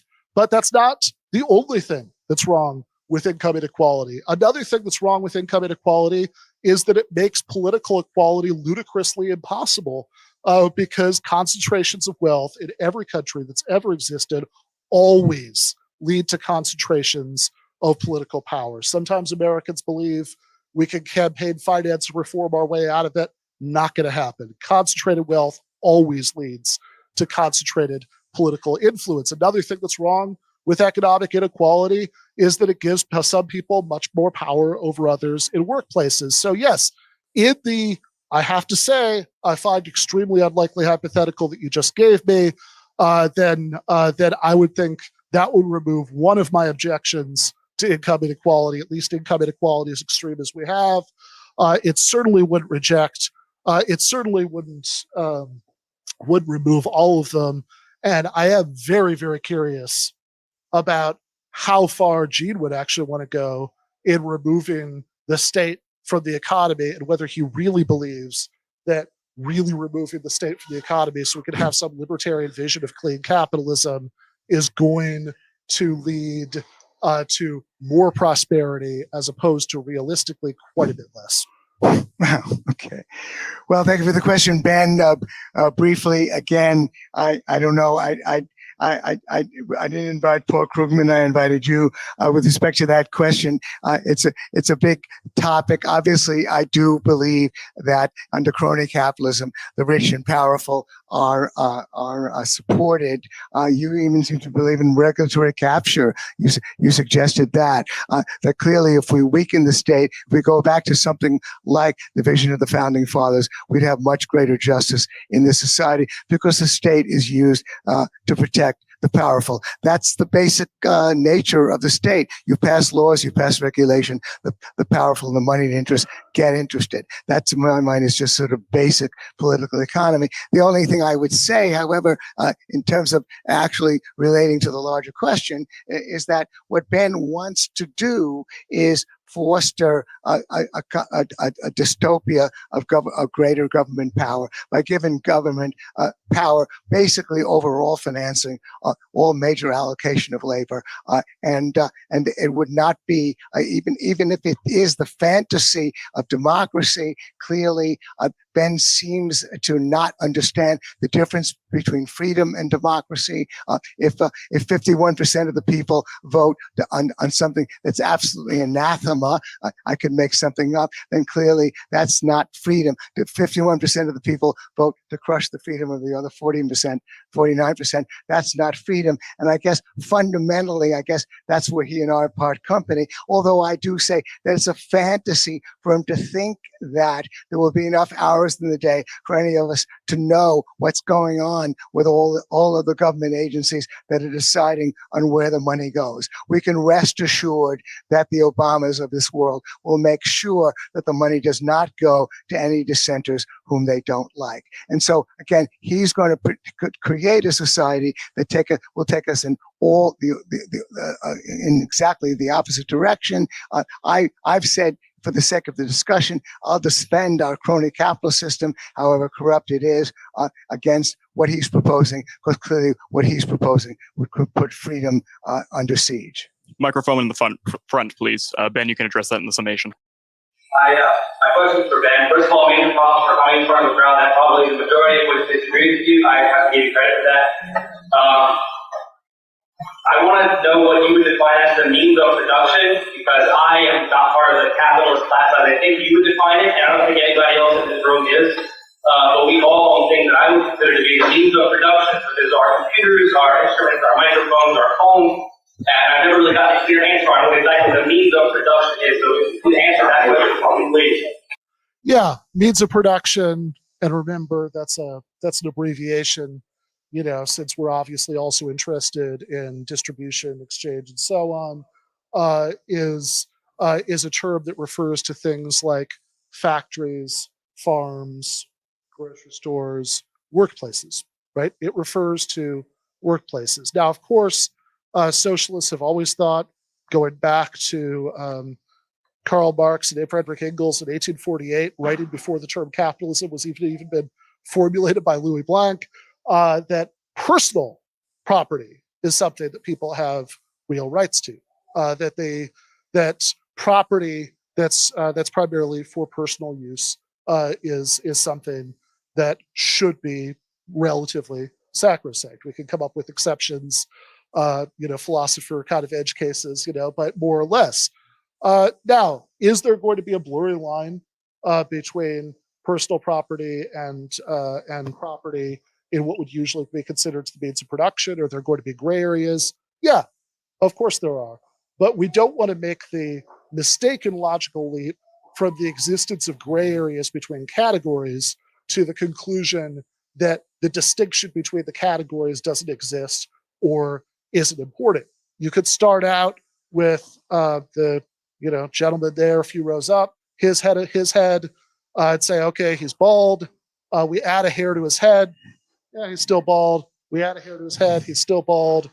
We add it until he looks like Fabio. And at some point, of course, he has crossed the threshold from being bald to not being bald. Good luck pinning down exactly how many hairs have to be on his head for that threshold to be crossed. But we all think that threshold exists. I think when it comes to laws and regulations, there are numerous real-world examples of distinctions, being made in practice about numbers of employees and so on. Those distinctions are necessarily imperfect given the nature of human institutions, but I think that they can be drawn in ways that are, if not perfect, at least reasonable. Microphone in the back. Building on Ben's response, I would only again urge him to recognize that private ownership, the right to private ownership of the means of production, by the way, be it whether you're constructing your firm as a worker-owned firm or wage and salary firm or whatever, the right to that private ownership is essential to freedom, because if you give the government any power over that scarce resource, then they have every excuse to allocate in ways that interest them. That's why we want 100 flowers to bloom. That's why we want not only crowdfunding, why we want investment capital, why we want to end the dominance of the Federal Reserve over banking. We want as many possible avenues whereby people can pursue whatever they want, whether be it creating a deli or a hot dog stand or a printing press or Jacobin magazine.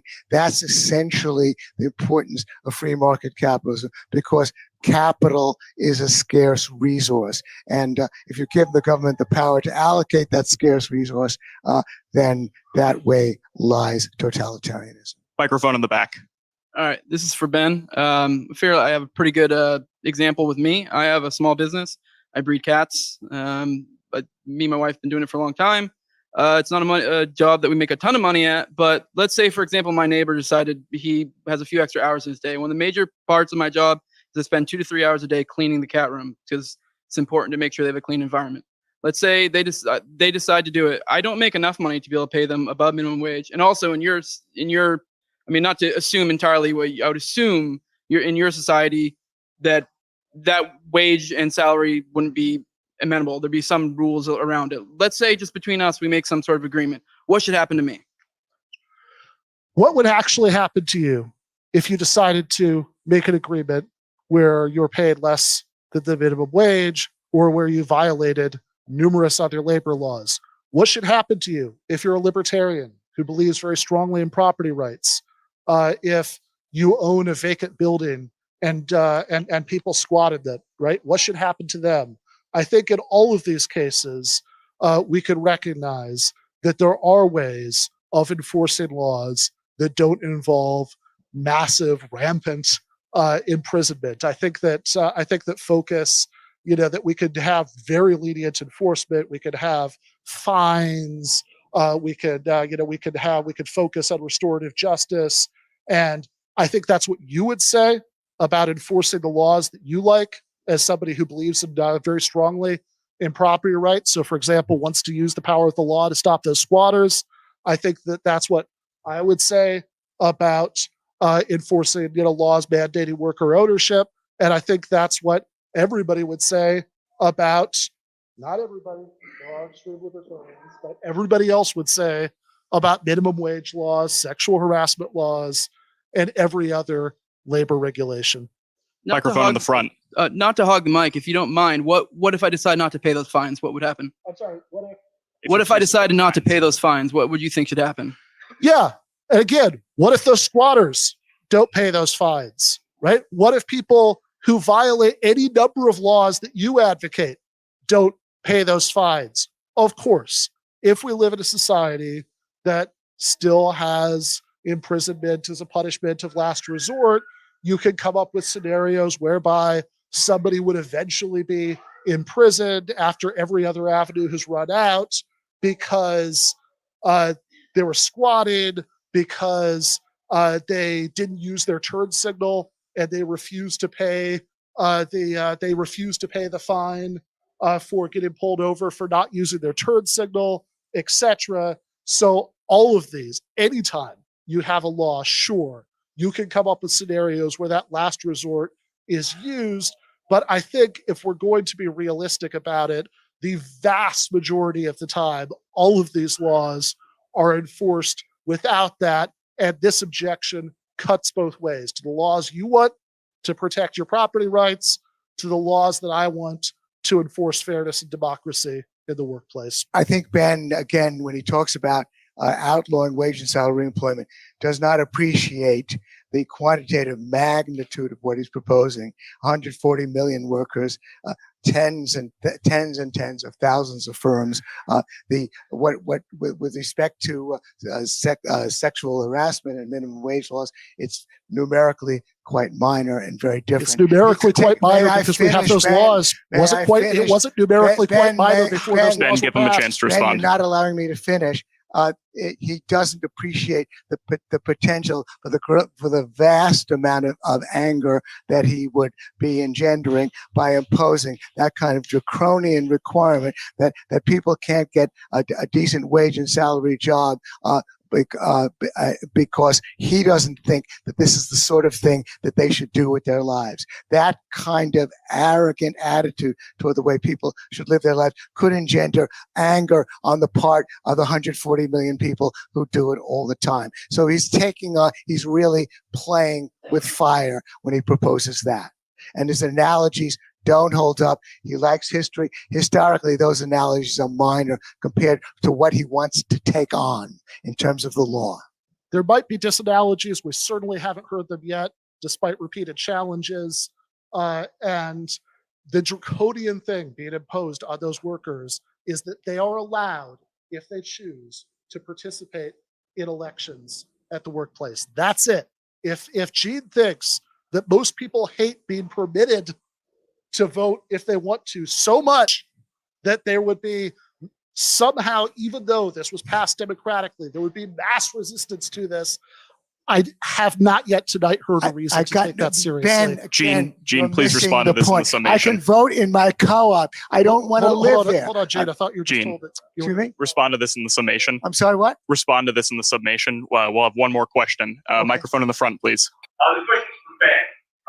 Is your form of democratic socialism immune to the iron of oligarchy? And if not, why should I be comfortable with handing the means of production I cook over to a small group of elites? You're not handing it over to a small group of elites. You are dramatically reducing the power of elites. Right now, in the society that we live in, the means of production are to a great extent under the control of a genuinely small group of elites. What we're talking about is extending control to the workforce. I know, of course, that we're told that workers don't really want that even if a majority of them voted for it in elections, they wouldn't really want it, because if they really wanted it, then they would engage in the consumer tactics that Gene wants. I would say that all of the historical examples that have been discussed show that those things quite frequently come apart, that a majority wants something, even though, and will vote for it, will tell pollsters they want it. For some reason, the union example, he doesn't take polling data seriously, even though they're not willing to engage in the tactics that he's willing to engage in. I think all institutions are corrupt. I think that human beings are often going to be cruel and capricious and exercise their power in institutions. That is why I'm a democratic socialist, because I want to limit the power that any person has over another person, because to the extent that you're worried that given too much of a power imbalance between any two people, one of them is going to treat the other one like a little boy with a spider trapped in the jar, that is a reason to want a relatively equal distribution of power, which you get by extending democracy to the workplace. Thank you very much. With that being said, we now move on to the concluding portion. Ben, please take the stage. You have 7.5 minutes. Yeah. So I want to start out by making the point about coverture that, this is not a slam on the moderator. I know it's a thankless task to try to herd these cats and to get everything within the format, but that due to the time limits, I wasn't able to get around earlier, because when we're talking about the end of coverture marriage, which happened due to state action to reform the institution of marriage, you can imagine every single rhetorical technique that my friend Gene has used tonight being used by someone saying, hey, if coverture marriage, where many of the legal rights and obligations of a married woman were subsumed by her husband, if this were as oppressive as you say it is, Ben, if this were as bad for women as you say it is, then why do women still agree to get married? Can't be that bad. Why can't you just convince them to mass boycott the institution of marriage and do it that way? But of course, it didn't happen that way. Of course, it happened through state action. You could say with civil rights, well, if it's the case that Jim Crow segregation is really as bad for Black people as you say it is, there should be so much anger. So why is it that you aren't getting Black people refusing to buy every product made by an employer that used segregation? And of course, so they aren't doing that, so they must not really mind that much.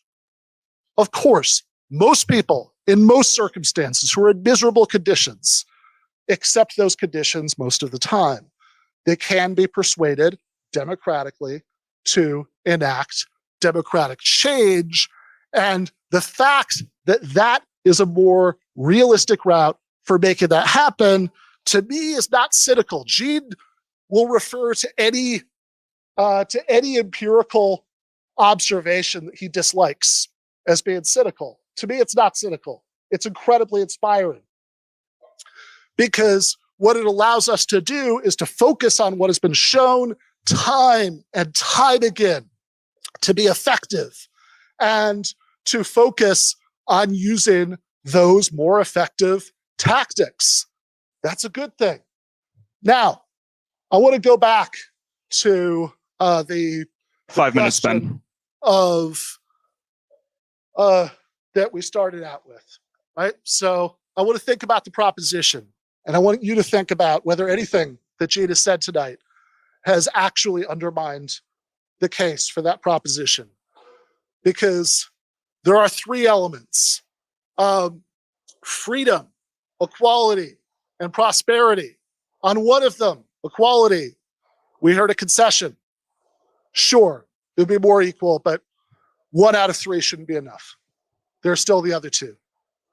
That leaves prosperity and freedom. Well, on prosperity, Gene, I've got to say, spent about 30 seconds gesturing in the direction of some sort of prosperity-based objection. I don't really know what that is, because we haven't heard enough about it. But certainly not very much. He thinks that it's impossible, I guess, that you could have publicly owned banks, like actual state development banks that have worked very effectively in the real world, where people function as officers of those banks like relatively efficient apolitical technocrats, being promoted through the civil service on the basis of objective criteria, like picking winners. I guess he must think that that's impossible. I don't know why he thinks that's impossible. He hasn't really told us. So the real question, I think, separating us is not equality, where Gene and I seem to disagree. It's not prosperity, where I don't think that Gene has made his counter case. It's freedom. That's the real issue, is freedom. So let's talk about freedom. If we define freedom the way that he wants to, that libertarians define it, right? Freedom is not interference with your property. Well, what's your property? We know it can't be property that you're legally entitled to, because then legally mandated redistribution and even legally mandated nationalization would be fine. It can't be property that you're currently in possession of, because then that would mean that you couldn't even recover stolen property. It could only be property that you have a moral right to. And at that point, it's just a tautology. You have a moral right to that property, which you have a moral right to. So the question is, which property do you have a moral right to? It's possible that the best answer to that question, I suppose, is the libertarian one, that you have a moral right to whatever property you happen to accumulate by observing the rules of a market system. That's the only relevant criteria. But all I could say is that if you think that that's a more plausible theory than a theory that emphasizes regular human values like solidarity and compassion and fairness and giving everybody a reasonable shot 2 minutes at good life outcomes, then all of your work is ahead of you. Final thought. I read a while back that in 1971, Noam Chomsky debated the French philosopher Michel Foucault, and that Foucault insisted on being paid in hash for a long time afterwards, or I don't know how long it took them to smoke it all. Every time they broke it out, he and his friends would delight in saying, "We're going to smoke some of the Chomsky hash." Now, as a good statist, I haven't been paid for my honorarium tonight in some sort of barter system. I'm accepting payment in good old-fashioned government-backed fiat currency. But I'll certainly spend some of it on a nice smoky bottle of scotch. 1 minute. And I'm not going to call it the Epstein whiskey, because my friend Gene is unfortunately not currently the world's most famous Epstein. But I'll say, perhaps, would you like, to my friends, would you like a glass of the Soho Forum whiskey? So that's what I'll be left with. And I'll appreciate it. What I want you to leave all of you with is this. If we define freedom the way libertarians want to define freedom, I've argued that that's circular. I haven't heard a response to that argument. 30 seconds. If you define freedom the way that I define freedom, then this could be a problem if for some reason you think that abuse and bigotry is going to be a much bigger problem in state banks than it currently is in real world liquor boards and zoning boards. We haven't heard that case yet. But the more important point is that if you're defining freedom the way that I want to define freedom, as freedom in practice to live your life the way you want, then that means that capitalist employment contracts are unfree. Thank you, Ben. Gene, you have 7.5 minutes.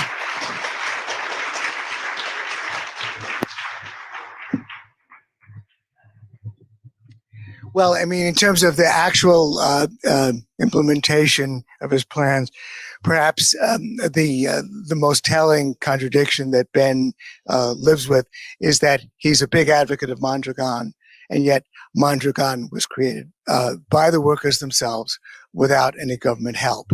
But so Mondragon's very inspiring. It was inspiring to us all in the 1980s, and yet we see no companies on the scale of Mondragon in the U.S., and Mondragon was created in a much poorer country. So Ben says, well, don't go the way of Mondragon. After all, they're successful, and they built it up through tradition. Don't go the way of the kibbutzes, because they were successful. They built it up through tradition. You want to go the way of the ballot box. And he draws analogies with the institution of marriage and with segregation. Well, both of those issues having to do with the Jim Crow's laws, having to do with the laws of marriage, they were very much bound up with the state. And what I'm trying to show, and I guess Ben has mostly agreed because he initially said that capitalism necessarily means that there were capitalists and then there were workers. What I've tried to show is that clearly capitalism has a whole range of possibilities, and that if there is indeed a groundswell of feeling about it, then capitalism offers the way, and that Ben's analogies are not valid. There should be a hunger for the sort of thing that he's talking about, and the power of the consumer dollar, the power of the 30 trillion of wealth that workers have should be more than enough to bring that about. And I do suggest that that Ben doesn't want to advocate it, partly because it's a little bit ugly to use capitalist means. It's conceding too much to imagine that you're going to achieve this thing through capitalist means. And finally, it also tends to imply that maybe people aren't interested. And again, I'm appalled when Ben says, well, that you can't reach them because, boycotts are so lacking in focus. Well, that don't have to be lacking in focus. If you say, this is the purpose, we're going to target this firm, or indeed, we're going to build worker-owned firms, and we want 5 minutes, Gene. 5 minutes. We want a commitment from you to build it. All of those things are quite obviously possible through capitalist means. And again, Mondragon is in itself a refutation of Ben's views. I guess Ben felt I didn't clarify prosperity enough. I guess when I mentioned Steve Jobs, perhaps that was what I meant to imply. Take three innovators: Steve Jobs, Jeff Bezos, Sam Walton. We don't know. Ben seems to think that state-run banks are going to be the ones who are going to recognize what's good and what's bad. Well, these three were pretty much self-financing. They came out of nowhere. The fact of the matter is, and that's the reason why so many of the innovative firms are still in the U.S., and why when you have domination by government, you don't get a whole lot of innovation. Innovation is a very difficult and precious thing, and to glibly say that the state-run banks are going to do it, they'll sock up all the capital. Of course, we'll give you a little bit of a GoFundMe, but otherwise they'll sock up all the capital. We're not really going to get very far with prosperity because we're going to choke off innovation. Finally, again, I don't even concede. I don't know whether there would be greater equality of income under Ben's socialism. It could go either way. I do know that there would be injustice, stagnation. I do know that if Ben wants to do all of these unprecedented things, then he ought to recognize that the legacy of socialism is pretty appalling. That where we can do direct comparisons, North Korea versus South Korea, East Germany versus West Germany, we get pretty dismal results, even when we're talking about imperfect capitalism. And therefore, I think that it even behooves Ben, just given his respect for history, to recognize that you want to work in the grassroots. You want to prove that these systems are possible. The kibbutzim have failed. To the extent that we've got anything going on, it's become very difficult to believe that any of these dreams are worth sustaining. And so what Ben really ought to do is roll up his sleeves and go back to all that misery that's out there and use the numbers that I told him about, the control that they have over the consumer dollar, the control that they have over wealth, and use capitalist means, and recognizing again that institutional marriage, segregation is not the way to go.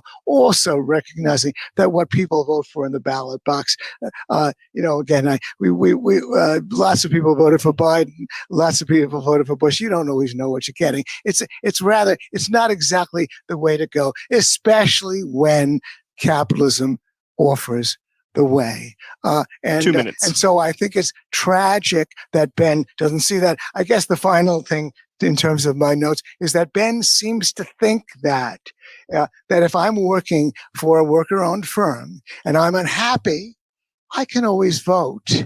I can always try to persuade or some the people in that co-op the error of their ways. But one thing that's just not open to me is to opt out. The freedom to opt out, which is what capitalism offers as such a sacred right. You know, I live in a co-op building. I can vote. You know, my God, Ben, yeah, if I can vote, what am I got to complain? Well, there are some lunatics running it. I'd rather. My options are limited, so I can't move. But the point is that what Ben seems to think is that all you got to do is vote. All you got to do is leave it to the majority, and that will solve all. That's that from the standpoint of the free market, from the standpoint of libertarianism, is a very bankrupt philosophy. Majoritarian fascism is not exactly a new concept. Even if we did indeed have majorities running things, the idea that they could tyrannize the minority, or that all you got to do is vote, all you got to do is push through your plans to the ballot box, rather than using the magic of the market to go your own way, to do your own thing, to prove, as Jobs did, as Bezos did, as Walton did, that there are better ways of doing things, and show the majority of the population be damned, to quote Connor Friedersdorf. So therefore, I do believe you should vote against the resolution that Ben has been defending. Thank you very much.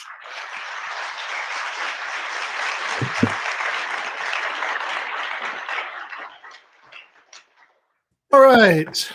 Let's give one more big round of applause for our speakers. Yep. So, what I got out of that, I have the advantage of having experienced this 3 times because I was there, and I listened to it as a podcast when Soho Forum first put it out, and then I I just watched it just now, or I was wandering around for part of it, but I had my headphones on. And one thing I really got out of that is that the co-op apartment where Gene lives is really bad. There's some lunatics there. It's that management, that's co-ops won't work because Gene's apartment managers suck. Yeah, a lot of highlights in this though. I especially like sometimes when you do a debate, you do a business casual. I liked in this debate that you did like casual. That was very, don't you know, it's an older audience. They love it when you dress up when you come to visit. I think we could have got a few people there with a blazer. You always rock a blazer. You know that. Yeah. No, that's true. It was pretty hot. It was in Florida, but yeah, that was my I was wearing my DSA abolish ICE shirt. But yeah, I could have spruced it up and put a blazer over it. Didn't want to dress like this guy, bow tie and everything, rocking that Southern lawyer look. That's a strong choice. And I will say, just real fast, as a side note, this guy is from the Libertas Institute, right? I did look that up. That's the entity run in part by Connor Boyack, who wrote the Tuttle Twins book series that I had to read for current affairs one time, and wrote a somewhat unfavorable article about that folks can look up. So this institution has a little extra infamy as a footnote there. Yeah, we should do a segment sometime on the Tuttle Twins. But oh yeah, there's a lot there. Fair enough. Yeah. So I will say, and then I'll shut up and put it over to you two, since people have been hearing me talk for the last 2 hours. But I think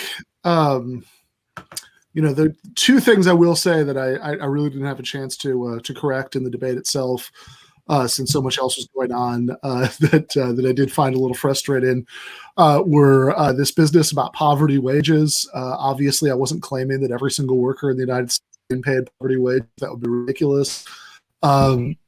Where he's getting that is I think a article that I wrote a couple of years ago, where I was talking about the competitive advantages that in regular capitalist markets, traditional hierarchical firms have over co-ops. And one of those competitive advantages, I said, is that is that one of the strategies available to regular hierarchical firms is to pay people poverty wages to free up more funds for new development, which I think is just uncontroversially true that is something that companies sometimes do. The claim is obviously not that like every single employee in the United States is being paid poverty wages, and similarly, I think one thing I did find a little frustrating was there was a Jacobin article that I wrote several months back about like tech company deplatforming, which had that article, that line in it with the that he was quoting about the heart of democratic socialism being about recognizing that private sector authoritarianism can be just as much of a threat to freedom as what the state does.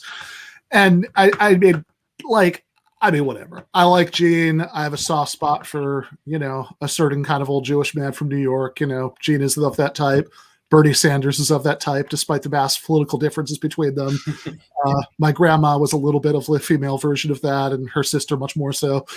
So I've got a soft spot for that. But so no shade on Gene as a person, but I think that's kind of a farcically uncharitable interpretation of that sentence. I'm not like, come on. The point is not that like the worst things that the state can do to you are no worse than what like a private company can legally do to you.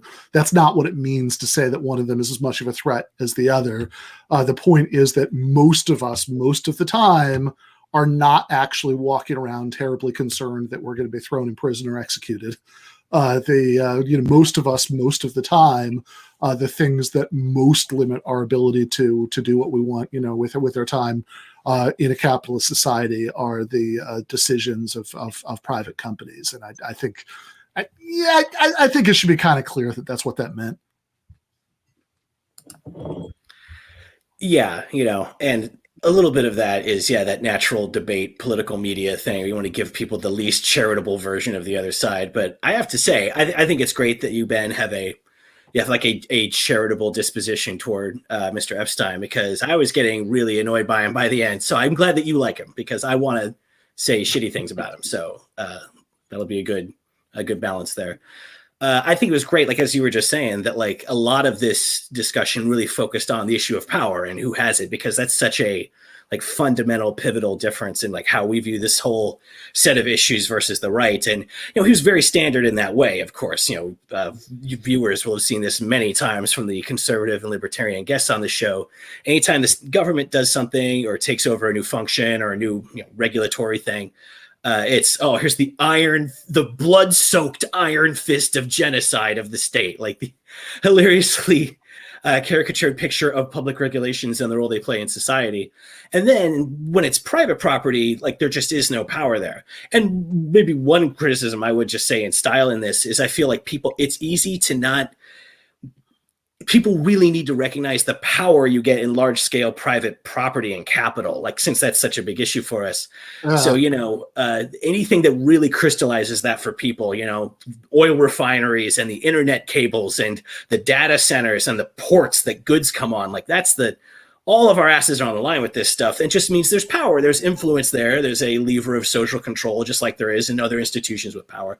But that's what they always want to run from. And that was very clear here, like, again, you brought up the issue, which is a great one, of, when he gets on his libertarian high horse and says, how dare you put new laws on my behavior? How dare you tell me what I can and can't do in my contracts of dealings with people? He said that was one of the darker parts of your vision. That's what he said. That's one of your darker views, Ben. And that really is a dark moment for your friends. We all saw the darkness in your face in that moment and in your heart. Of course, what's ludicrous about that is, as you said, like anytime we make, when we abolish slavery, when we make laws against sexual harassment and so on, like that's all interfering with your private partnerships. And I thought that conclusion was extra strong, talking about those marriage laws, which I never even heard of. That was very instructive for me. Like perfect. Like those are, very intimately invasive kind of issues. But we do those because they give us, like, that's how we make these steps forward. You make Jim Crow policies illegal and you require people to wear freaking seatbelts. And the right will always say, oh, how are they going to enforce this law that says my son has to get a license just to drive our giant SUV? They're going to do it by giving your child the electric chair. Like, no, they won't. Like, that's not the case. It is a republic. Like, laws have to sort of conform to public broad desires, at least a little bit.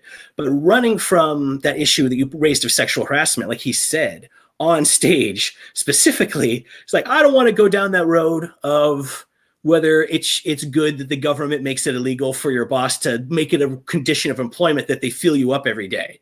Like, I don't want to go down that road. Yeah, I bet you don't, Mr. Epstein, because it's a like dagger in the heart of your argument. My friend Ashley McCrae, who's a contributing editor at Current Affairs, she always calls that moment when you debate a libertarian and you say, well, you believe in freedom of contract and no big government. So is it okay if I tell my workers if they get pregnant, they're fired? Right. Because often conservatives will sort of pause there and go, and she calls that the pregnant pause. Which I think is very funny. She's hilarious. But that's like, he just filled his pregnant pause up by openly evading the question, which is a move I have not witnessed. So it brought out new acrobatics I hadn't seen before myself from conservatives to avoid that key issue of power in the marketplace and the private sector. So I thought this was a very stimulating debate because it got right at the key issues and showed, I mean, you made him openly run from the core subject. Like, that's, yeah, well done. You know, that was nice. Well, thank you. Yeah, he also never said whether he thought there should be minimum wage laws or not. Evasion. You know, like he said, like his big disanalogy was that minimum wage laws and allegedly sexual harassment laws affect fewer people, but of course, minimum wage laws. I mean, oftentimes this is really exaggerated, you know, that like, oh, look at this tiny percentage of people who are making minimum wage. Of course, remember that anybody, if you started out at minimum wage, if you get a 10-cent increase after 6 months, you're no longer counted in the percentage of people who are making the minimum wage. And certainly with a lot of laws that are being passed now to raise the minimum wage to $15 an hour in different states, 28% of the American workforce makes less than $15 an hour. And certainly with sexual harassment, I mean, my God, I think that the better question would be how many young women who had jobs before there were sexual harassment laws weren't sexually harassed at work. Considering that it's still a depressingly common phenomenon, but certainly vastly less than it was back before such laws existed. And yeah, the coverture thing. So that was a little bit of a gradual change historically, but like in the 19th century, certainly that was like, that was just the way it was, that there were a bunch of like legal rights, in various economic domains that married women didn't have because they were subsumed by their husbands, things they couldn't do without their husband's permission. And that sort of courts sort of gradually got away from that over time, but there were still bits and pieces of that doctrine that weren't like completely eliminated until like the 1970s. I mean, it's pretty recent, that was, and there's still actually like some states where there are some lingering shreds of that, that like I think there are a couple states that sounds like a joke, but it's not. There are a couple of states, I believe, where where like a defense that's like that can be accepted in court. Like is it's not my fault. My husband told me to do it. In certain kinds of criminal cases. So it's still, I think that's like the last little shred of that that's still left. But yeah, I mean, it's certainly, and yeah, his big claim there. So the two differences I heard that, so he never said whether he thinks there should be minimum wage laws or whether there should be sexual harassment laws. Which would have been the more interesting question. And then he also his big disanalogy was that these laws allegedly affect so many fewer people.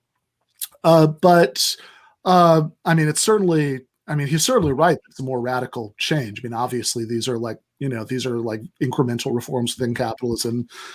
Going to socialism, would be much more radical, no doubt about that. But he didn't.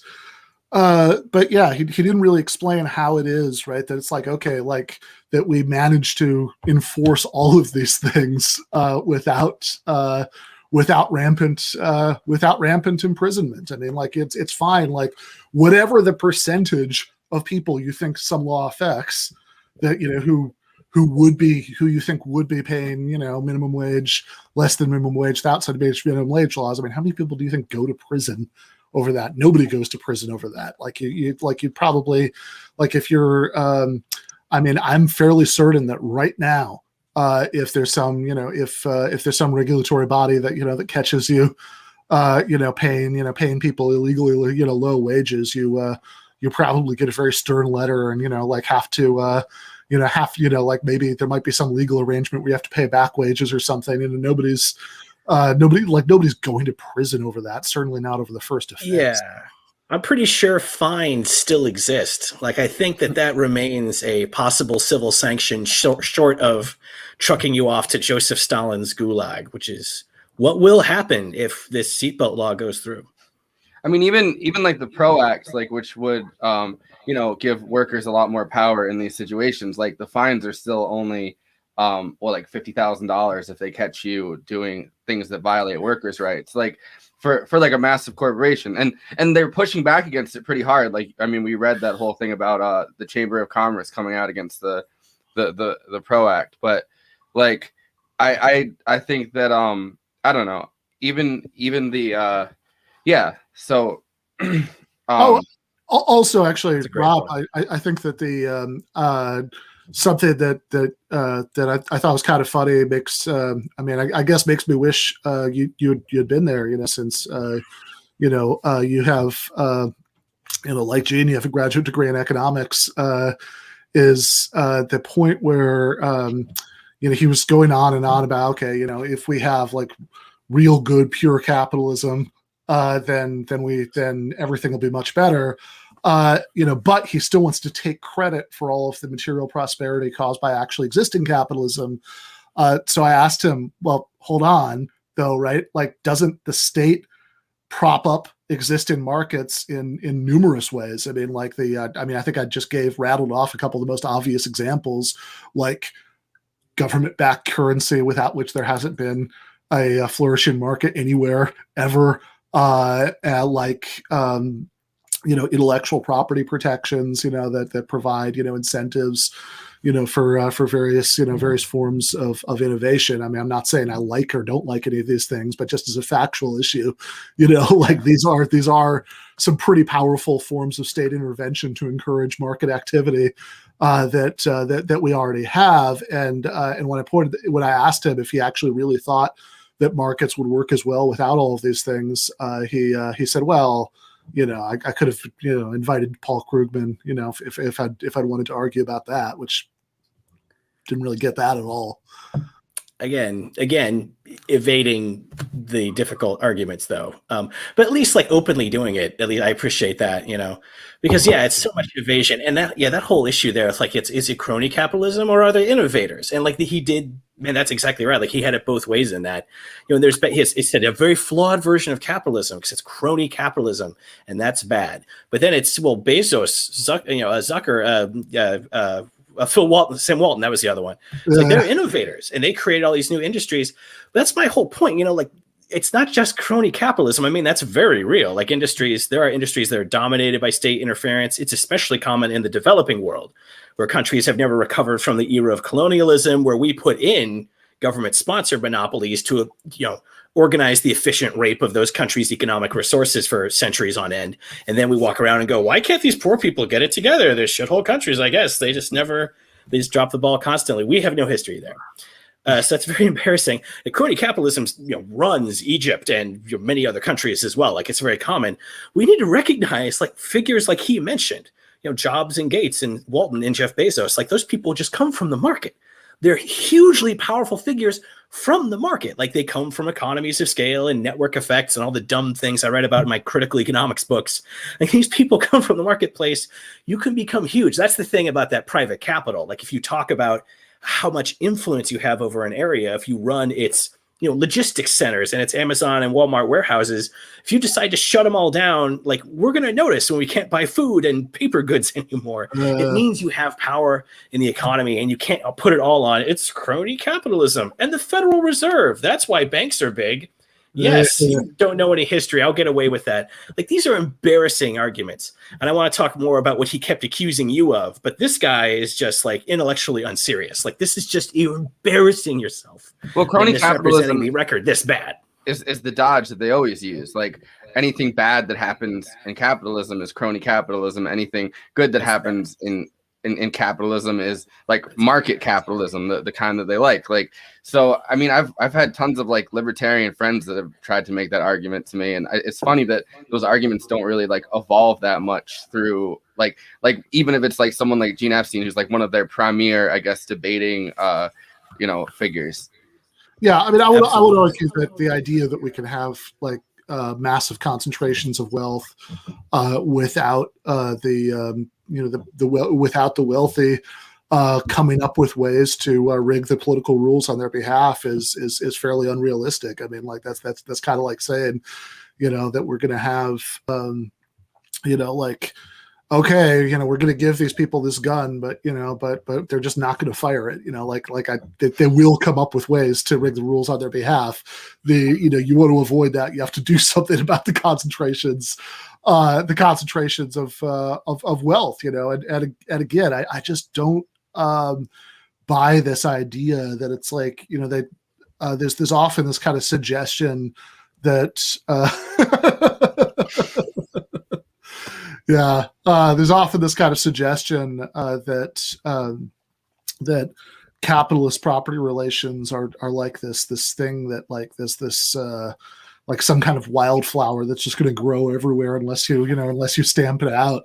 And that just doesn't seem real to me. It seems like, historically, I think, I mean, limited liability companies, like that seems like a massive way that the state intervenes in order to enable market activity, so people will take entrepreneurial risk without worrying that they're going to get sued for everything that the company does. I mean, all of these things are propped up by the state, and I mean, I think the best case libertarian answer to what would markets be like, well, if there's no state activity to prop it up, is we don't really know. But we have we certainly have no particular reason to think that that you would have as many companies that were taking as many risks without these legal protections, that we're spending as much money on R&D without intellectual property protections,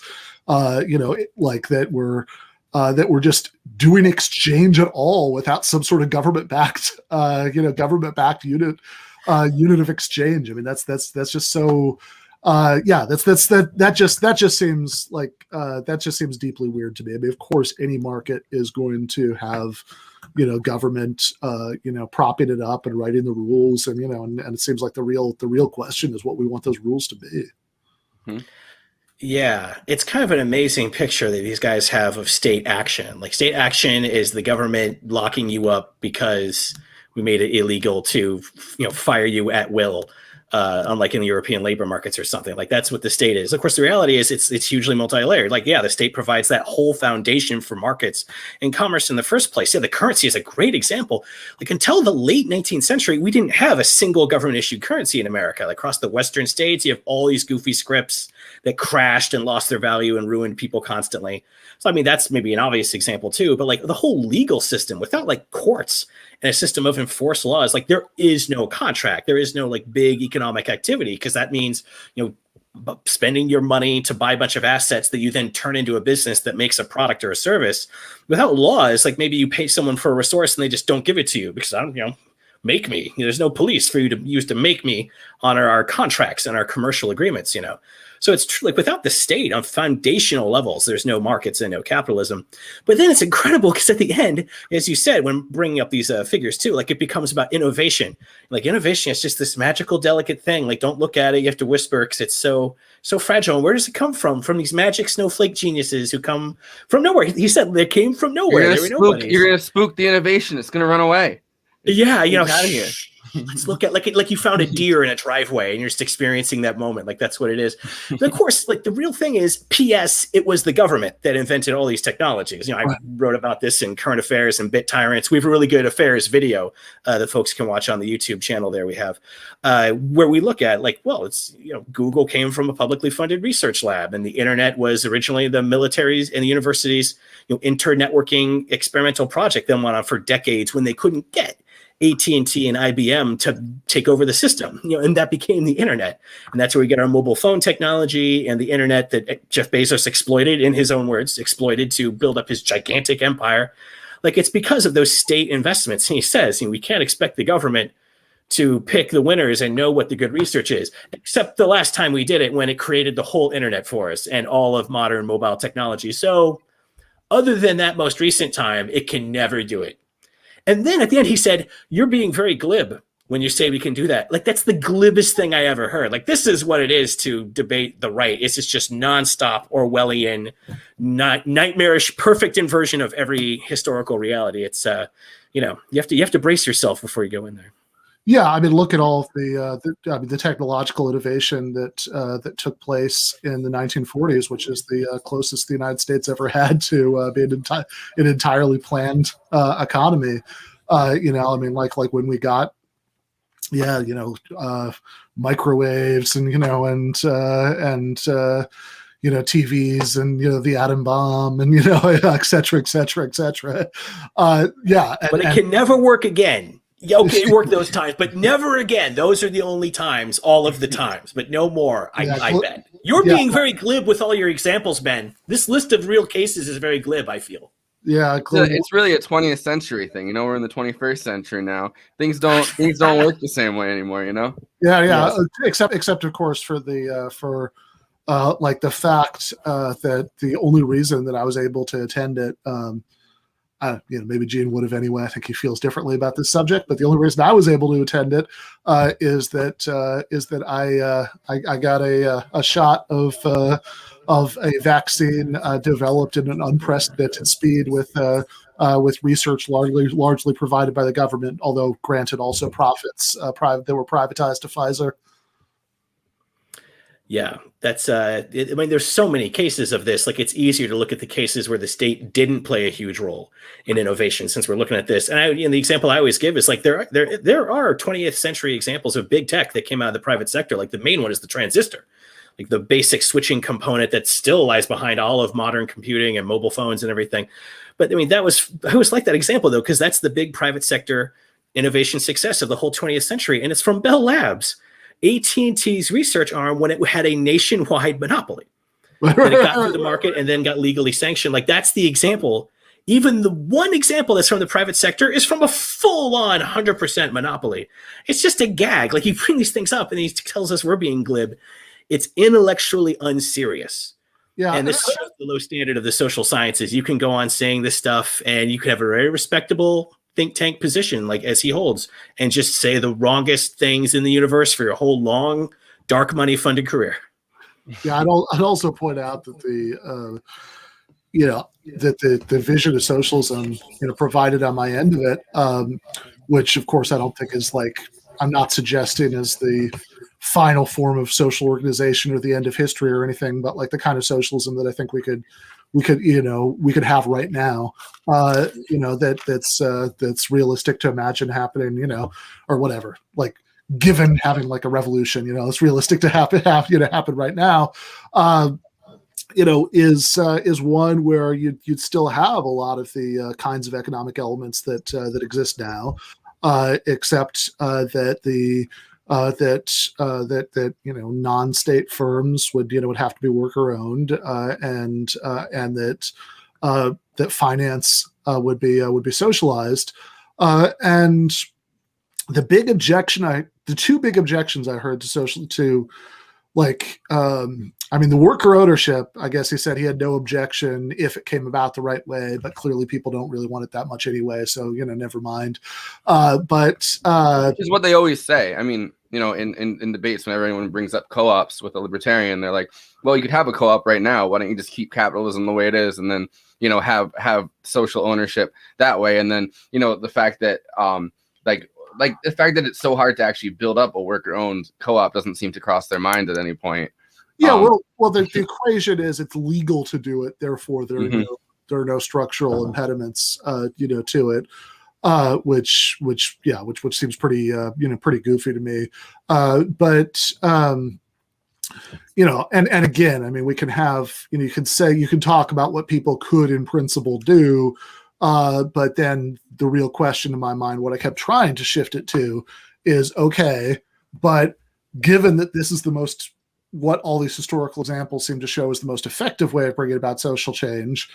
And I will say, by the way, self-criticism, that since I wanted to try to keep it relatively simple for the purposes of arguing with Gene, I was very heavily focused on the sort of electoral prong of that, and not, organizing at the point of production in the workplace, which in other contexts I would have emphasized more than I did here. But the, okay, this is what seems to be effective as a way of mobilizing majorities to get what they want and to change our social institutions. The real question, it seems to me, is whether there's some reason why we should have a principled objection to doing that, right? Like the real issue to my mind is this is the freedom issue, the issue of whether it's just redistribution of resources is bad in itself, which I think is his real objection. But the two objections I heard to, although that's also something he never spelled out, right? Like what he referred to freedom many times, but he never spelled out what he meant by freedom or how his idea of freedom would evade all of the criticisms, like the Matt Brunig derived sort of criticisms that I was making in my opening statement, and then again in the close-in. But the two objections I heard to socialized finance were, one, this idea that for some reason grant officers at publicly owned banks would be wildly more bigoted and really put this and would not approve grants to promising projects from ethnic or religious or political minorities.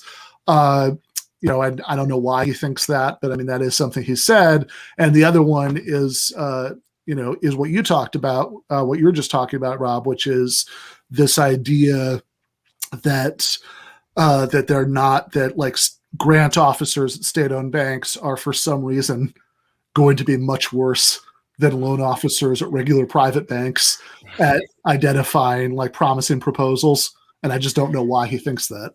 Yeah, in considering how much Epstein, his whole school was in favor in the 80s and 90s of how great it's going to be when we unleash our private sector banks and deregulate them and take any limits off their borrowing and their trading and their merging. It's going to be great. And then we get a gigantic crisis that wasn't exceeded until the coronavirus. I'm amazed he wants to bring up the institution of banks at all. If I were him, I would just try to never refer to what those institutions are. That might be a better play there. But it's incredible. I mean, these guys talk like we don't have capitalism, like we have private ownership of production. Our banks are private, and they're the ones that invented redlining. The whole idea there is well, this is not a restricted neighborhood here, so let's be extra careful about lending to these people.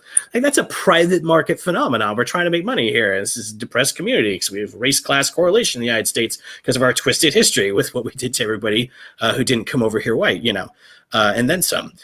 So it's fantastic to me that these guys will bring up, you don't want the government to squish innovation. They can't do that. You don't want government banks to be in charge of lending. They'll be bigoted. Just listing the things that their side is guilty of and saying it would happen if we had any social democracy. Aren't you embarrassed? Don't you feel embarrassed just saying this shit when it's just in naked opposition to the actual record of just the last 30 years even? You don't have to know. It's not the Gilded Age. It's not that far ago. It's kind of stunning to me. I don't know. I feel like every debate I watch, my estimation of people we debate against goes down slightly, at least. Yeah. I'd also, yeah, right. I mean, I think the bank thing is, the bank thing is very weird that there's this sort of, that the idea is it's almost sort of in principle, you can't, the private sector is just going to do a better job of innovation, of identifying, potentially promising, projects, but I don't know why that is. I think that because he was kind of playing to a very heavily libertarian audience, he was just kind of like mocking the idea that wasn't true without really explaining what like reasons there are to think that it is true. And yeah, that I think your point is very well taken there, that there is a long history of counterexamples, and there are, like, I did very briefly point out it and dwell on it. There are state development banks in the real world that have existed and have been fairly effective. I think they've got one in North Dakota. This isn't some crazy reach into the unknown. That there are like publicly owned banking has existed and has actually been effective for bringing about fostering economic development. But then also, this forget that, right? Forget like publicly owned banks that are just giving grants to start businesses. Just look at what direct state economic planning has done. The fact, every part of this damn thing, right, comes out of something that the public sector just directly developed in-house.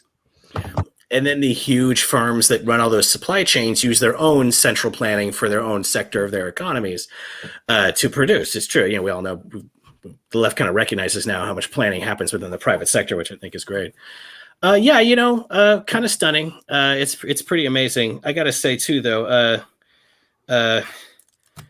what that reminds me of is how frequently, this guy, these guys often do this. They'll put whole paragraphs worth of words in your mouth, again and again and again, just repeat it. No, even if you outwardly refute it, So you kept saying well, you think workers are miserable. It must be super easy to organize people because they're so mad. They're just consumed with constant fury at the state of their subjugation. And at the end, you were most people, we agree that many countries are outright tyrannies, and those people aren't constantly rebelling. It's a testament to people's ability to endure and their fear of violence and consequences. That doesn't prove that they don't hate it.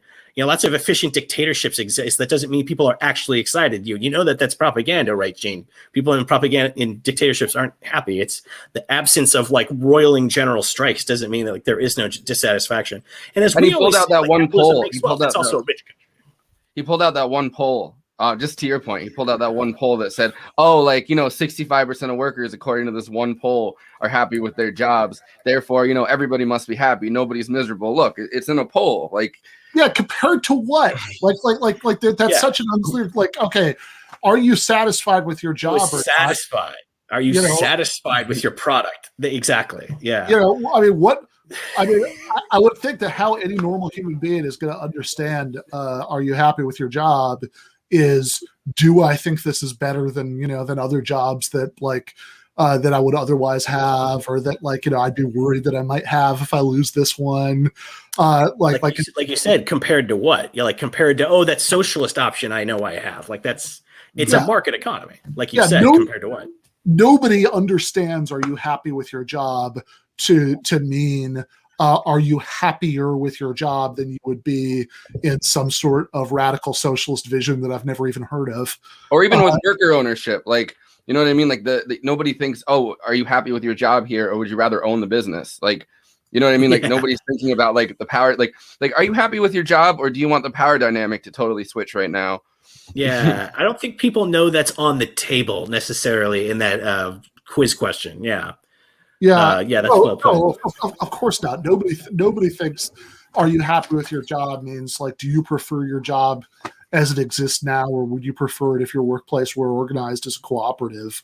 That would be a bizarre way for most people to understand the question. I'd also point out that lots of people in lots of oppressive circumstances don't just because circumstances are bad and objectionable and oppressive, that doesn't necessarily mean that people are roiling with outrage about them. I think very often, probably in most oppressive systems that have existed throughout history, most people, most of the time, just sort of glumly accept it as a fact of life, that's just how things are. Yeah, it's mass apathy, which is something that, you know, the libertarian think tanks and stuff have massively tried to make people feel like there's no better alternative. Like that's kind of been their project. Their project is never capitalism is the greatest thing on earth. It's capitalism is the best that we can get. You know, this form of capitalism. Like, so I think it's interesting that then they're like, well, you know, people are happy with like the situation they're in. But you've spent the last like 40 years pushing the idea that there is no alternative. Yeah, no, exactly. And also I just like, look, I mean, do you think like most peasants in medieval Europe didn't wake up every morning thinking, God damn it, I hate feudalism so much. When am I going to get a chance to rebel? I mean, sometimes, right? There were peasant rebellions, but but most of the time, I think most people just accepted it as the way that life was. What are you going to do? That like this is how reality is. There are lords, there are serfs. You know, it's a damn shame I was born as a serf, but it's like complaining about the weather. And I think that the same as this, you know, most people in like, again, you know, go back to the gender example that, you know, most people like throughout, like, you know, most of the history of marriage, you know, when there were all sorts of legal rights that married women didn't have, where up until like about 5 seconds ago in the larger historical time frame, domestic violence was basically legal. That's you know, I don't think yeah, you know, I don't think that most people, if we put this out as a podcast, that's going to sound like a really funny place for me to start laughing. I was laughing at the chat that was on the screen. But like, I don't think that like most women in like 1850, right, spent, you know, were in a nonstop state of like white hot rage over how unequal and oppressive marriage laws were. You know, I mean, because most people in that society just accepted, well, what are you going to do? It's, you know, like they might be very frustrated by a lot of the manifestations of it in their lives, just like a lot of people are very frustrated by dealing with their bosses, by financial insecurity and anxiety, et cetera, right now. But that doesn't mean that most people under most circumstances are outraged by the sort of basics of the system, you know, by the fact that they are workers, for example, because people are only like typically people are only outraged about something when they actually believe that there's something that they can do about it, and that, you know, and that something better is possible. And that's kind of what radical politics is for, to try to convince them of that.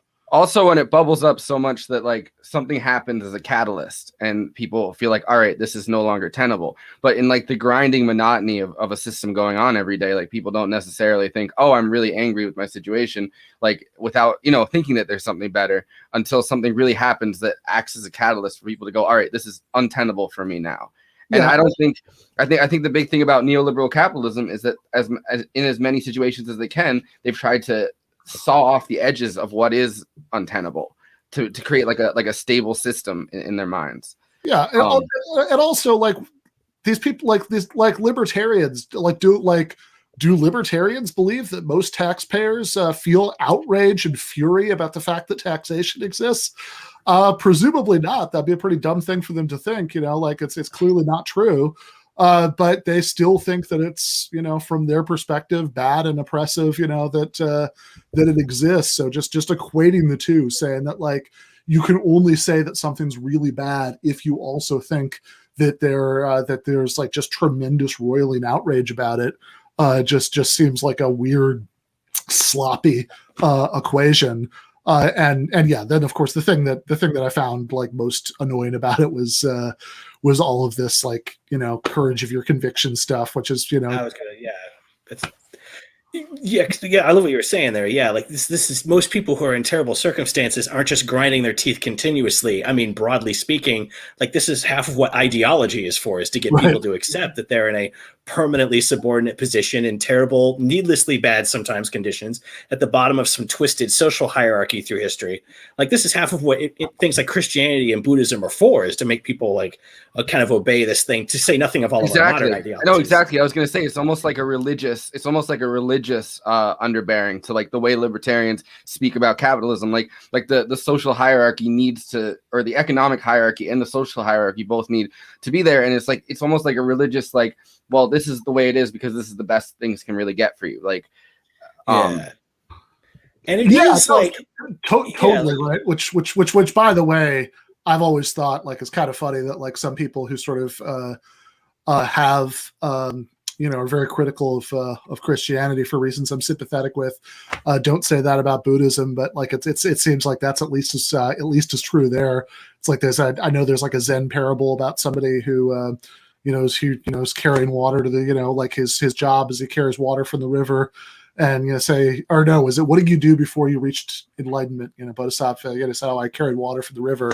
What do you do after you reached enlightenment? I carried water from the river. Because the point is, it's not about that. It's about what's going on, in your soul. And you just never meditated the right way. That's what it comes down to. You would understand all of this stuff if you just meditated the right way. Yeah, if you had meditated smarter, not harder, you would have fine. Yeah, but if you're not sure what that's a callback to, Rob, that was our Sam Harris is wrong about everything episode. Sam Harris did this thing where he said that a lot of his insights are because he meditates so much. Because he meditates the correct way. He knows how to, like he said, 99% of his audience don't actually understand how to meditate and because of that, he must knows. be really smart. Yeah. Which is the kind of thing. It's like, yeah, that seems like it's all about getting people to accept their circumstances. And that's, and that seems pretty, pretty bad to me. And by the way, I mean, obviously, like I'm an atheist, so I'm pretty happy to just say that about these religions, to court. But like, but like, there's also like, I think even somebody who was like a Christian socialist, like Cordell West would sign on to a version of this critique. I think he would say that that's like the sort of, he'd make a distinction between like priestly and prophetic, versions of, Christianity. But whatever you think about that, like clearly the historically dominant versions of these religions and belief systems have been about trying to get people to just sort of passively accept their circumstances. I mean, clearly what the medieval church taught was that was that you shouldn't be too concerned with your misery as a peasant. You should be thinking about your eternal soul. Well, whether it's capitalism or religion, like forms of religion, like the ruling class just wants stability. You know what I mean? Like their ability to rule is predicated on stability. So it makes sense kind of that these things are all, it makes sense that a lot of the stuff is predicated on grinding people down and getting them to just accept their situation for that reason. Totally. And I think that really plays into something that, Ben, you kind of mentioned a minute ago, and that he kept doing more and more as this debate continued, which is getting like a little personal with it and saying like, well, you don't have the courage of your convictions because why aren't you going out and making it happen? Why are you just writing for a incredibly popular, fast growing socialist periodical when you could be making it happen? Because that's not what you're doing, apparently, by getting people to think about these ideas for the first time in most cases. Like, it's incredible. So this guy's saying if it's so popular, I think it's an unpopular car or a used car, just for being lazy, I guess. In your ivory tower. Yes, in your ivory tower, but no one really wants it because why isn't it super popular? Why don't people believe in it already? Like, again, we have private markets, we have capitalism. Media are private property, sir. Like, that's the issue. Like he said, like, why don't you take it to, he even said at one point, why don't you take it to the public, Ben? Why don't you go in some billionaire's newspaper or a different billionaire's news network? And why don't you go there and talk about how that billionaire should have his property taken away and how he should be taxed and the workers that he likes to fire in his free time should be making the decisions? I'm sure he'll just jump at the chance to give you a giant platform. And he even mentioned with Zuckerberg, he said, Obama can lock you up because everyone recognizes the power of the state, but Zuckerberg can just deplatform you. Oh, is that fucking all? Oh, I didn't realize he could make me invisible in a social debate. Wow, that's nothing. I can just laugh at that. You guys poop your pants whenever some libertarian gets temporarily suspended on Twitter for saying that trans kids should be thrown out of school or something. I don't understand why this platforming thing is just nothing next to all this power, but just insisting again and again. You guys know that no one wants socialism. You guys know that workers don't want Marxism because it's not popular now. And what possible explanation could there ever possibly be except that people don't want it? It's not like we own the news networks and always decide the narrow spectrum of ideas you'll ever be exposed to. And that's the whole manufacturing consent model that goes back to Chomsky again to bring up that hash-related gentleman, at least indirectly, one more time. And so this is something that's just become a catchphrase of mine that I was just yelling at my computer monitor while I was watching this. You guys might have noticed me yelling a lot on my little thumbnail there, saying you have to hear an idea before you can like it. You have to hear it first, and then maybe you can make an opinion on it. Like, why don't people like your idea of worker control of the means of production? Yeah, I don't know. We have so many media shows supporting it. It's weird people don't like it. Like, we don't own media that are private corporate property or belong to billionaires. So people don't hear our fucking arguments, so they don't know what they are and don't support them. They don't need to hear it. Do even already, but that's the ugly thing. Like, it's just embarrassing. There's just a poll, like we asked everybody, and 66% of people said they don't need to hear it. And I have a poll right here that says that. Yeah. Case closed. Yeah. Well, no, and it's funny because like from hearing this stuff about like, okay, what does courage and convictions mean, right? Like it seems like it's not like the way he's talking about it almost makes it sound like he thinks the plan is to impose socialism through a military coup or something. And, I mean, what I'm advocating, right? We're all advocating is winning majority support in order to do things like, like win elections and I would also say, take direct action in the workplace and, other things like this, but like all of those things rely on winning the support of a majority, which is of course the point of doing things like, as you say, writing for Jacobin or Current Affairs or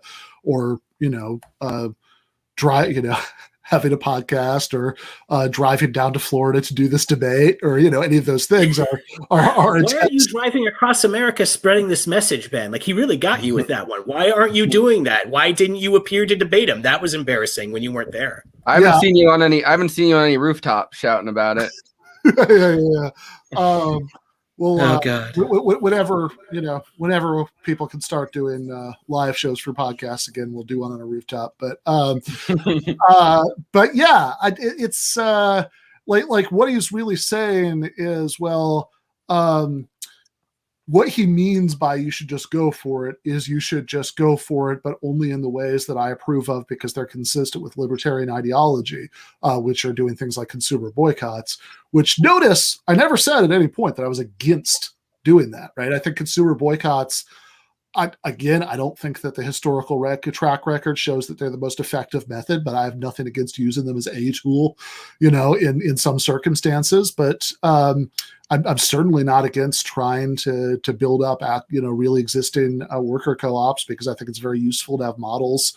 I think he was making a weird equation between, if workers, in the Basque region can build up Mondragon, without state help, then why can't you have the entire economy that is currently 99%, much way north of 99%, in private capitalist hands, worker owned without state help, which of course, the one is very different from the other, right? That you can build up individual companies and that you can transform the entire economic terrain.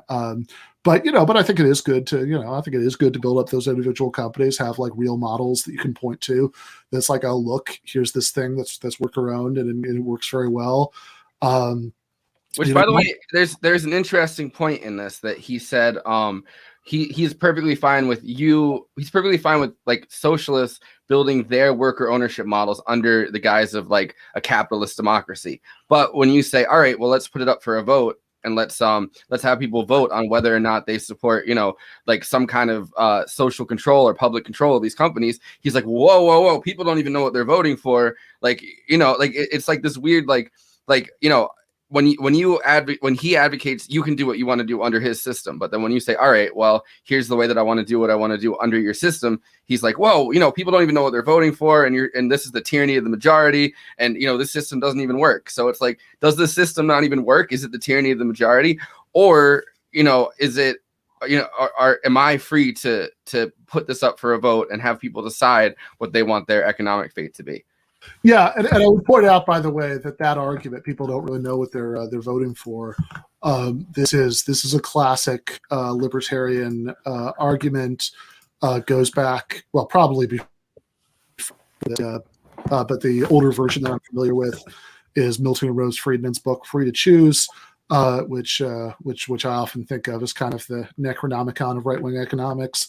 But in there, they make this argument that, oh, well, when you're voting for politicians, then that's you're really you're really voting, you're not getting exactly what you want. You have to make choices between different overall packages of positions, and who knows what they might do, and this and that.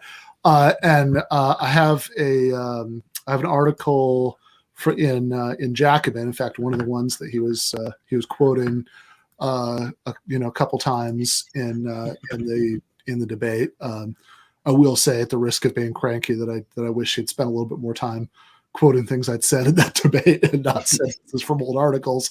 But the article from Jacobin is called "Voting with Your Dollars is an Anti-Democratic Illusion," and one of the things I point out there is that it's actually much more true in consumer contexts, right? If you take seriously that libertarian analogy of voting as being like as buying things in the grocery store as being like voting, which of course, if it is, some of us have a whole lot more votes than others, but put that aside, that it's actually much more true in buying things, consumer goods, that you're voting for a massive, complicated package where the things that you might be trying to, that might be the subject of your, ethical consumer choice or whatever, are probably buried under a lot of layers that, that are going to be more immediately, relevant to you, right? Like that, like if you're deciding between two different kinds of breakfast cereal, you're not just, voting on whether you like the one, whether you should have the,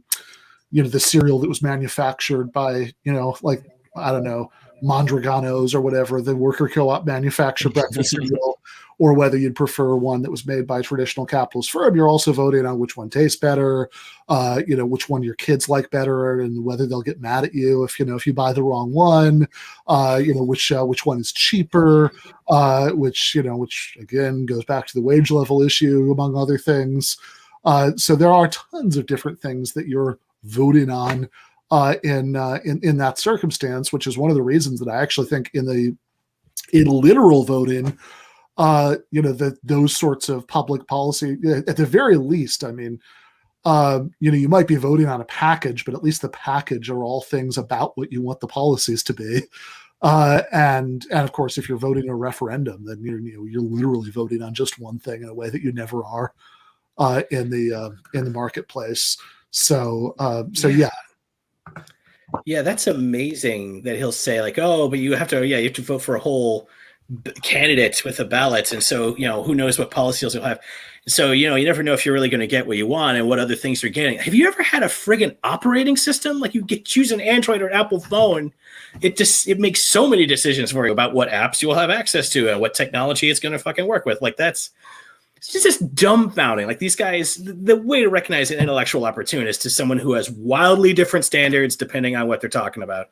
And, if he was talking to people resisting the Soviet Union, if he was talking to Poles in the Solidarity movement in the 80s, he wouldn't say, well, if the communism sucks so bad, why isn't there already a movement overthrowing it? You guys should take it to the people. He'd recognize, there's a suffocating ideology and a very limited amount of electoral opportunities that are controlled by the existing powers. He'll have critical thinking skills to see through the bullshit of that society. When it's looking at the private sector here, just the power centers just dematerialize completely. And suddenly he has just no critical thinking and the system's all fantastic. And the only reason why we're not succeeding is because no one likes our ideas and we know it, so we're cowards. Like, all of this because he just suddenly has no critical thinking skills. There's nothing bad to say about it. It's the state's fault, if anything, is ill-suited. So I have to say, I think you handled especially the length of that debate better than maybe I would have. Because after all those, they constantly bring it up like, you don't have the courage of your convictions. If I'm a coward, you're an embarrassment. You're embarrassing yourself by making all these representations that are the opposite of the record. Like, if you ever heard of the Gilded Age, like, that's before we had any significant unions, an income tax, no Federal Reserve, like no antitrust law for most of it to govern companies. And a lot of wealth is created. And we got a super powerful capitalist ruling class and child labor and constant crashes in the marketplace because of our lack of any government guardrails on the financial system. It's a goddamn nightmare. Like, that's data. but this guy says nothing to say about it. So if we're cowards because we haven't managed to get CNN to carry our socialist message yet, then you're an embarrassment, Dr. Epstein. Like that's, I would have gotten testier than you did. I think you handled it better. Yeah. I think, I mean, I think that what he really means by you're a coward because you're not going for it is that you're not like doing, even though you're going for a political strategy for, for trying to mobilize a majority to bring about social change through political action, it's cowardly that you don't instead do this other strategy, this other thing that would be less effective. Because all of these historical examples show it be less effective. Again, slavery wasn't abolished, by abolitionists building up networks of free labor cotton farms and boycotting cotton from plantations. That's like the civil rights movement did sometimes use boycotts, but mostly they did things like they did things like sit-ins and mass civil disobedience and strikes. Yeah, and lobbying for government action effectively. You mean the bloody metallic cyborg hand of the government? Yes. Yeah, the iron fist of the government is what took all those whites only signs out of the restaurant windows, and yay fist, right? But it was a really funny debate moment though when he said that's the thing that MLK did, and you were like, that's not the main thing that MLK did, and he said that's one of the things that MLK did. Yeah, and it seems like okay, really, like all of this stuff is just kind of a diversion because it's like really like, why don't you do this other thing that you think would be less effective and I think would be effective, although I can't really argue the history. It's like, okay, like that's a diversion. The real issue is you think that doing political action instead of doing it his way would be wrong because it would violate capitalist property rights. And I'm like, that's really what he's saying. And so it's like, all right, well, that's the debate I was kind of trying to have the whole time about whether there's any actual like reason to care that much about capitalist property rights. And he never really, he never really said why there was, right? There was the, like, I mean, I trotted out the Brunig argument about how appeals to non-aggression are circular, talked about how if you're interested in freedom in practice, then that's actually a conception of freedom that undermines, capitalist employment contracts. And maybe there are good responses to those, but it seems like he didn't really want to have that debate. It seems like he wanted to have a debate where it was just sort of taken for granted. It was left in the background and left unexamined that obviously capitalist property rights are sacrosanct. Indeed. Yeah. Again, like everything else involving power or major social relations like that, it just dematerializes from the analysis. And markets are a place where you can do any whimsical social movement. Like that was this whole big first thing was like, well, if you want worker controlled production, why don't you get 90% of America to get fucking second mortgages and then do a boycott to crush the firms and then buy them? Why don't you do my hilarious Willy Wonka scheme for socialism? I don't want to actually have an election over this. I think we all know who's going to lose. And like, again, and we mentioned this already too, like I always notice these conservative debaters, they don't believe in democracy. They hate republics. They only mention it at the end of the debate. They never come out and say, let me say that all of you dirty, unwashed commoners are too dumb to make decisions. Let me open with that. Like that never happens. It's always toward the very end of the debate. Every debate I've had with conservatives, they get around to trashing elections and they're not transparent. Who knows what you're going to get? Anyway, the Android operating system's great. They know to backload the really uglier stuff. Yeah, I mean, I mean, all this stuff about the tyranny of the majority. Yeah, exactly.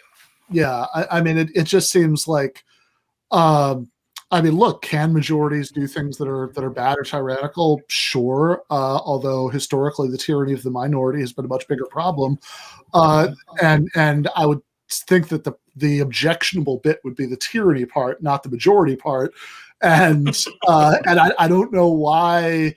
Like, so really, again, like the real argument is it bad and tyrannical to to violate capitalist property rights, the means of production, by redistribution or expropriation, and he clearly thinks so, but he didn't really want to argue for that, right? I mean, he just kind of wanted to start for that, because that's really, I mean, that's really the argument I always want to have with these guys. It's like, okay, let's cut through the nonsense.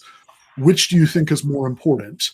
Whether the population can live a good life, or whether the divine right of capitalists to retain every dollar and every business and every bit of wealth and power and resources is left uninterfered with. And I know what my answer is, but I think I'll leave people with that for tonight. Rob Larson is the House economist at Current Affairs Magazine. You can read him there. You can also read several books that he wrote that you can see him putting out there. I see Capitalism versus Freedom: The Toll Road to Serfdom.